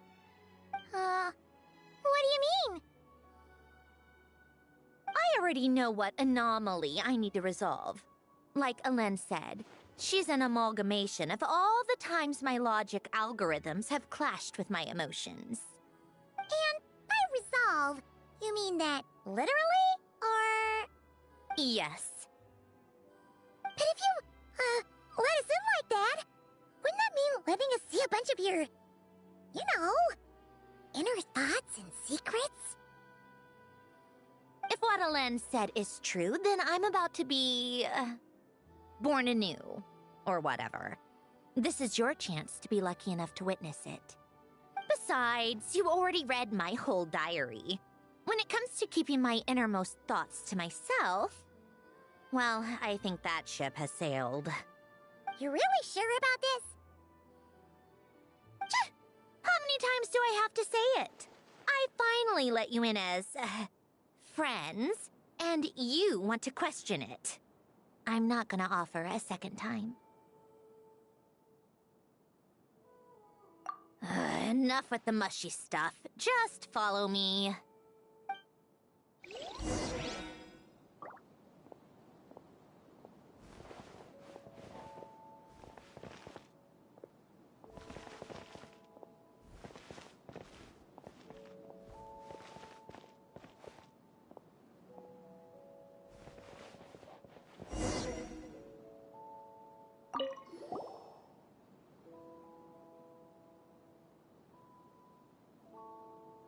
Right. With the numerological array, I can construct a simple formula that will allow you to experience what I see and hear in real time.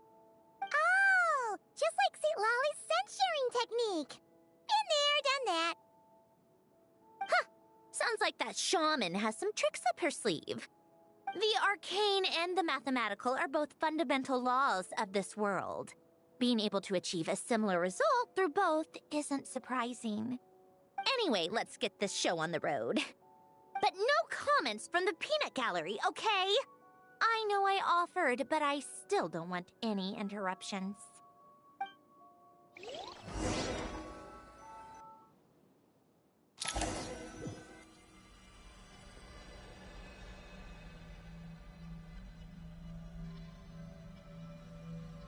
Is this my heart? No, it's probably just the result of Alen's formula. A space dedicated to resolving anomalies. Huh. But it looks like the walls are all... mirrors? You made it.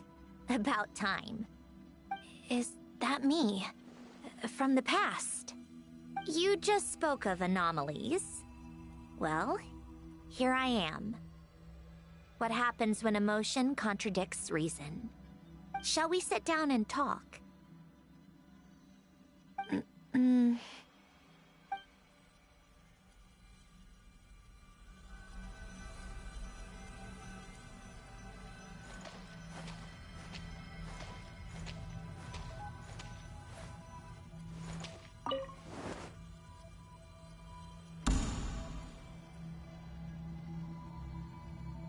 That should do it. Hello? My name is Alain Guillotin. Can you hear me? Brings back memories, doesn't it? The time we spent here. Here. I want you to have this. A notebook?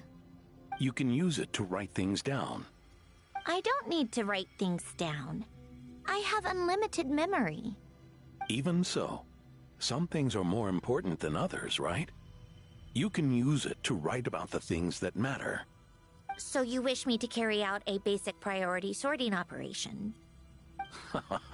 I suppose you can think of it like that for now. But journaling is also an act of finding oneself. Much like we use wooden stakes to guide a plant to grow in a certain manner, what we choose to write down gives the soul much-needed direction. In the act of choosing what to forget and what to hold on to, we decide what kind of person we want to become. I don't understand. Like I said earlier, I don't need something like this. This is where we were born. Where our life began. Mornings of tending to the garden. Afternoons spent cleaning, reading, or studying. Evenings of cozying up by the fire, listening to Alain share stories about his past. Alain. What is it? What are you drinking? Oh, this? It's coffee. It, makes me more productive. I want to try it. Oh, okay. Here.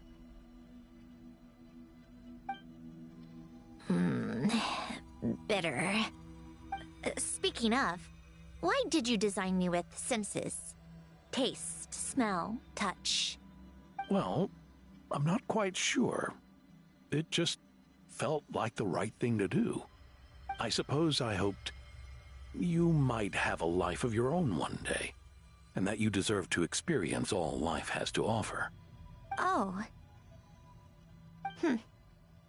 Still bitter. But the smell is nice. I thought those peaceful days would go on forever. You know that's not possible. Maybe. But how was I supposed to know the end was just around the corner? That was just bad luck. Was it? Well, it certainly became a pattern, now didn't it?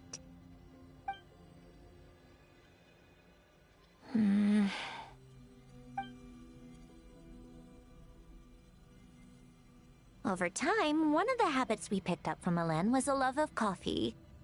We even took to hosting tea parties. A machine acting like a human. Kind of laughable, right? I suppose that's just what I'm used to. Yeah, that's just what we're used to. Hey, this place isn't half bad. Great spot for a party. More and more people seem to be showing up to my tea parties uninvited. Anyone care to explain? Can you blame me? I saw Columbina leading Capitano somewhere, and I had to see what that was about. I had simply asked Columbina where I might find Arlecchino. I have business to discuss with her, and Columbina suggested looking here. Tartaglia and I were unaware that this was a private gathering. Apologies for the intrusion. It won't be for long. Whatever. Just add it to the list of annoying things that have happened today. What's one more?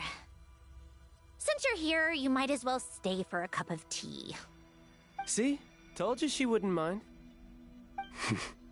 Much obliged, Sandrone. Well, look who we have here. Good thing I brought extra desserts. This has turned into quite the occasion. Capitano, I was just about to go find you. Pardon the intrusion. Rest assured, I won't sully your gathering with talk of work. We can have our discussion later. Spoken like a true gentleman. A certain unmannered 11th seat could learn a thing or two. You know, you really should start being nicer to me, Rosaline. Or I might just snatch that 8th seat right out from under you. I'd like to see you try. If you're gonna fight, take it outside. The only mess I plan on cleaning up is tea-related. I still don't understand how our quiet afternoon turned into such a crowded gathering. One by one, people just kept barging in. And then, one by one, they left without a word. Yeah, pretty annoying, huh?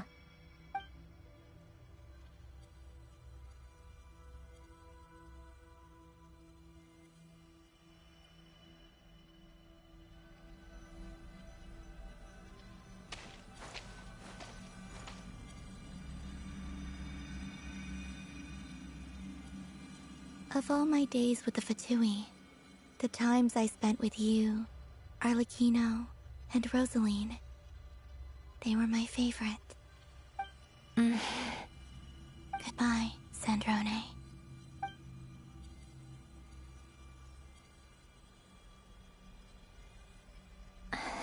Don't go, Columbina. We should have just said that.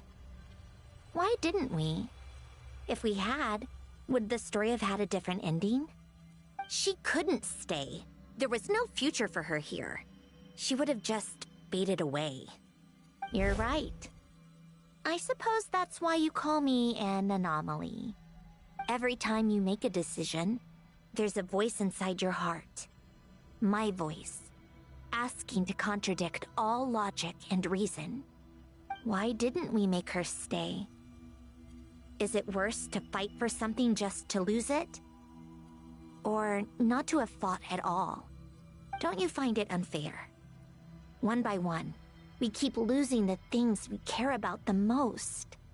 But in the end, whether I want to fight for something or cry over all we've lost, you just push it down and pretend not to hear.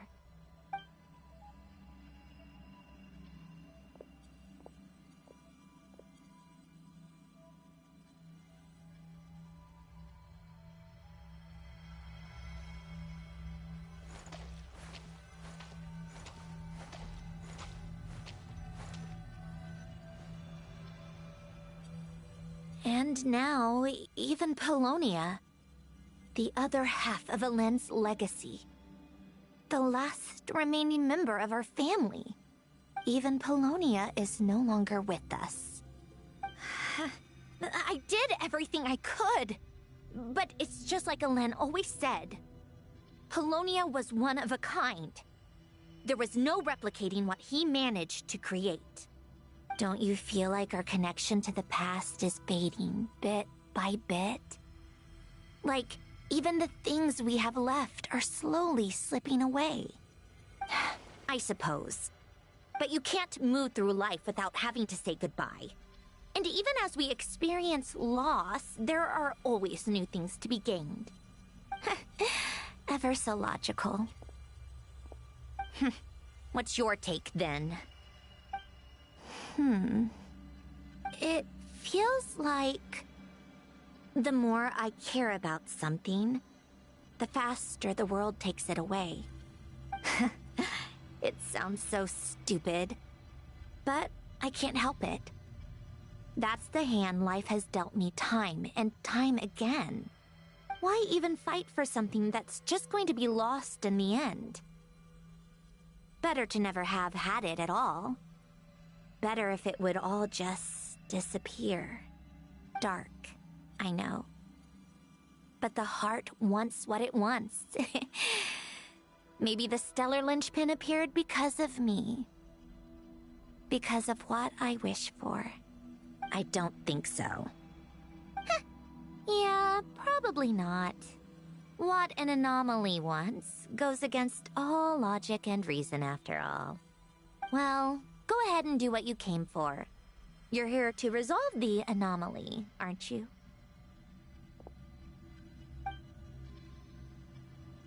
Yes. What's it gonna be? Keeping me imprisoned here like before? Or eliminating me entirely, like debugging a code? That might actually be a mercy. I don't care. I just don't want to experience the pain of loss ever again. Go ahead. I'm ready.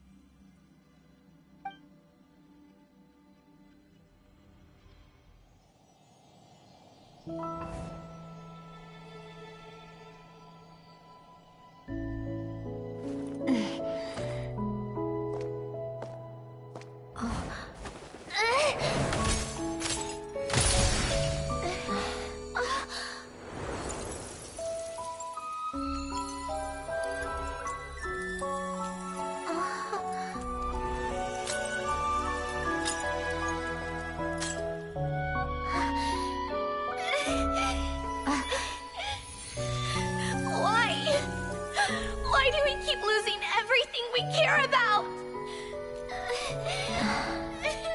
I know it hurts, but that's life. I wish... I know. I've always known. Because we've been one all along.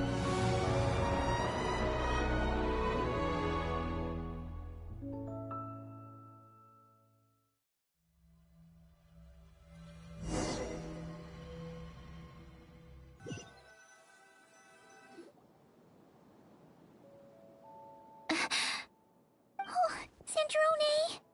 I'm fine. It's okay to cry, you know. Cry? You've got to be kidding me. Save the comforting for someone who needs it, Paimon. The emotional side of my core algorithm. My emotion module has always been fully developed and operational. Elen tried to tell me that too. I've just chosen to ignore her voice all this time.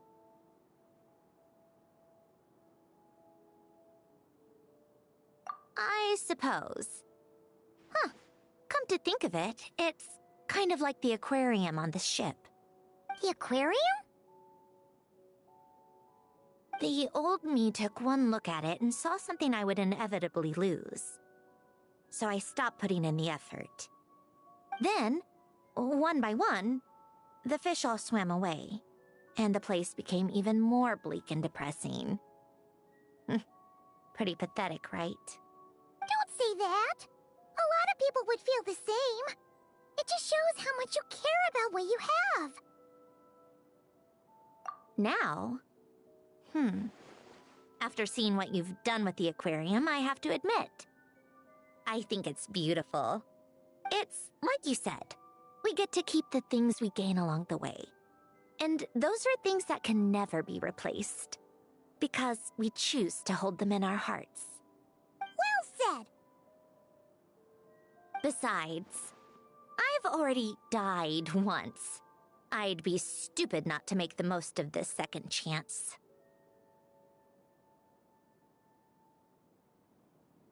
Right! Earlier your inner self, mentioned something about her wish. What was it? You think that's something you can just ask, and I'll tell you. Think again. I may have accepted my emotional self, but I'm not about to go all soft and mushy on the inside and pour my heart out.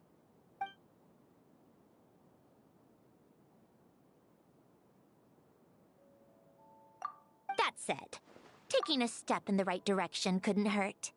Starting with cleaning some old aquarium tanks of my own. Huh? Metaphorically speaking, I mean. Come on, let's head back to the ship. I need to talk to that shaman.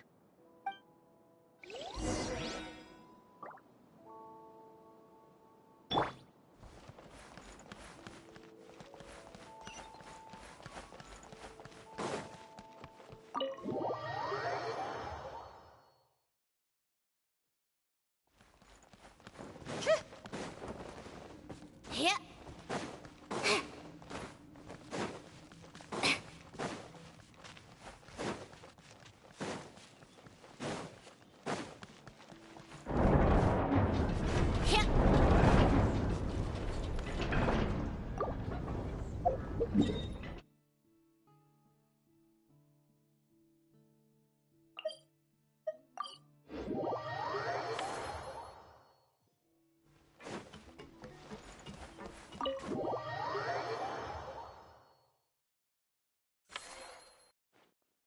Huh?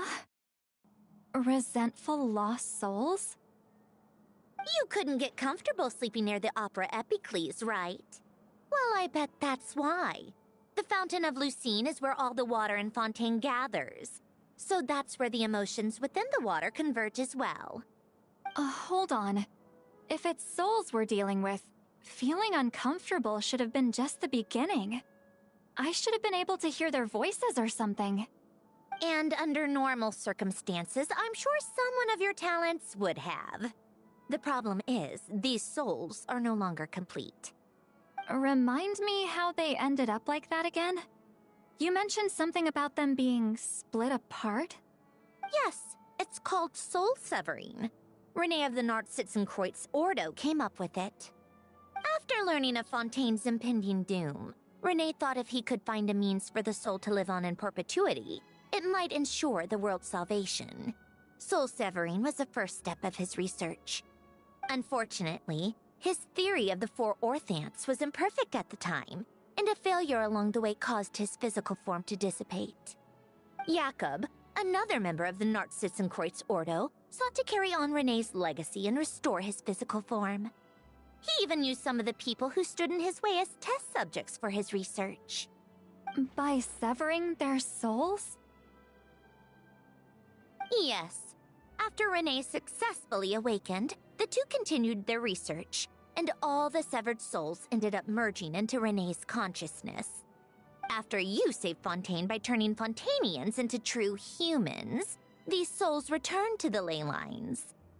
But the souls severed before Renee awakened had nowhere to go, doomed to forever wander the waters of Fontaine as listless spirits. Almost as if they exist outside the bounds of this world. Unrecognized by the ley lines or fate. No wonder I couldn't sense them.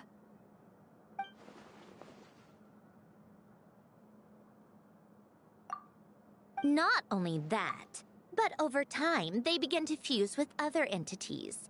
Their inner resentment lured in all sorts of evil beings, which corrupted and defiled them into nothing more than accumulations of filth. But the full transformation must have been recent. Otherwise, the Udex surely would have noticed. Wait, no, he must know already. That would explain the underwater Melazine patrols. No wonder I kept running into officers from the Mara Chaussee Phantom earlier. In that case, let's go find Nervalette and we can sort it out together. No, not just yet. Why not? For one, the diplomatic castle alone would be a nightmare. Even though I haven't reported back to Snezhnaya yet, I'm not planning to leave the Fatui anytime soon. Besides, with me here, success is a done deal. Involving other people would just complicate things. All I need is for Miss Seat Lolly to help pinpoint the location of this monstrosity. Think you can do it? With my eyes closed. This is what I do. I'm a lot better at it than manning a desk, at least. But, how exactly do you plan on resolving this soul stuff? Even to me, there's no obvious answer. Seems pretty complicated, all things considered. Just trust me. I have the perfect solution. Oh, alright. If you're that confident, we'll follow your lead.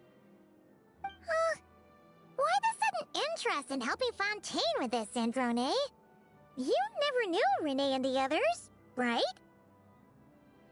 No, I didn't. And you're right. This problem has nothing to do with me. I wouldn't get within 10 feet of the Nartsitzenkreuz Ordo or its members. But in his later years, Elen told me he regretted not helping his best friend when he needed it the most. He also felt sorry towards Marianne for being too lost in his mechanical research to look after her properly. If he were still with us, I think he'd do the same. He might have a few choice words to say about it, but even after everything, he wouldn't leave his friend's mess for someone else to clean up. Friends shouldn't hold grudges or leave behind regrets. Fixing what happened between him and Renee was one of his greatest wishes. All I'm doing is fulfilling it in his stead. You know, you really do seem a little different now. You mean everything that just happened wasn't for nothing? Why, thank you for pointing out the obvious, Paimon.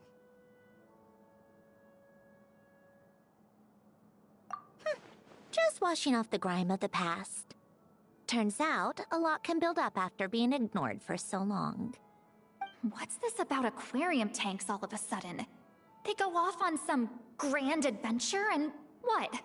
Now they have their own private code? Stupid. All right then, Lolly. Tracking this thing down is up to you. Huh? Oh, right. No problem. You got this, Granny Eatsley!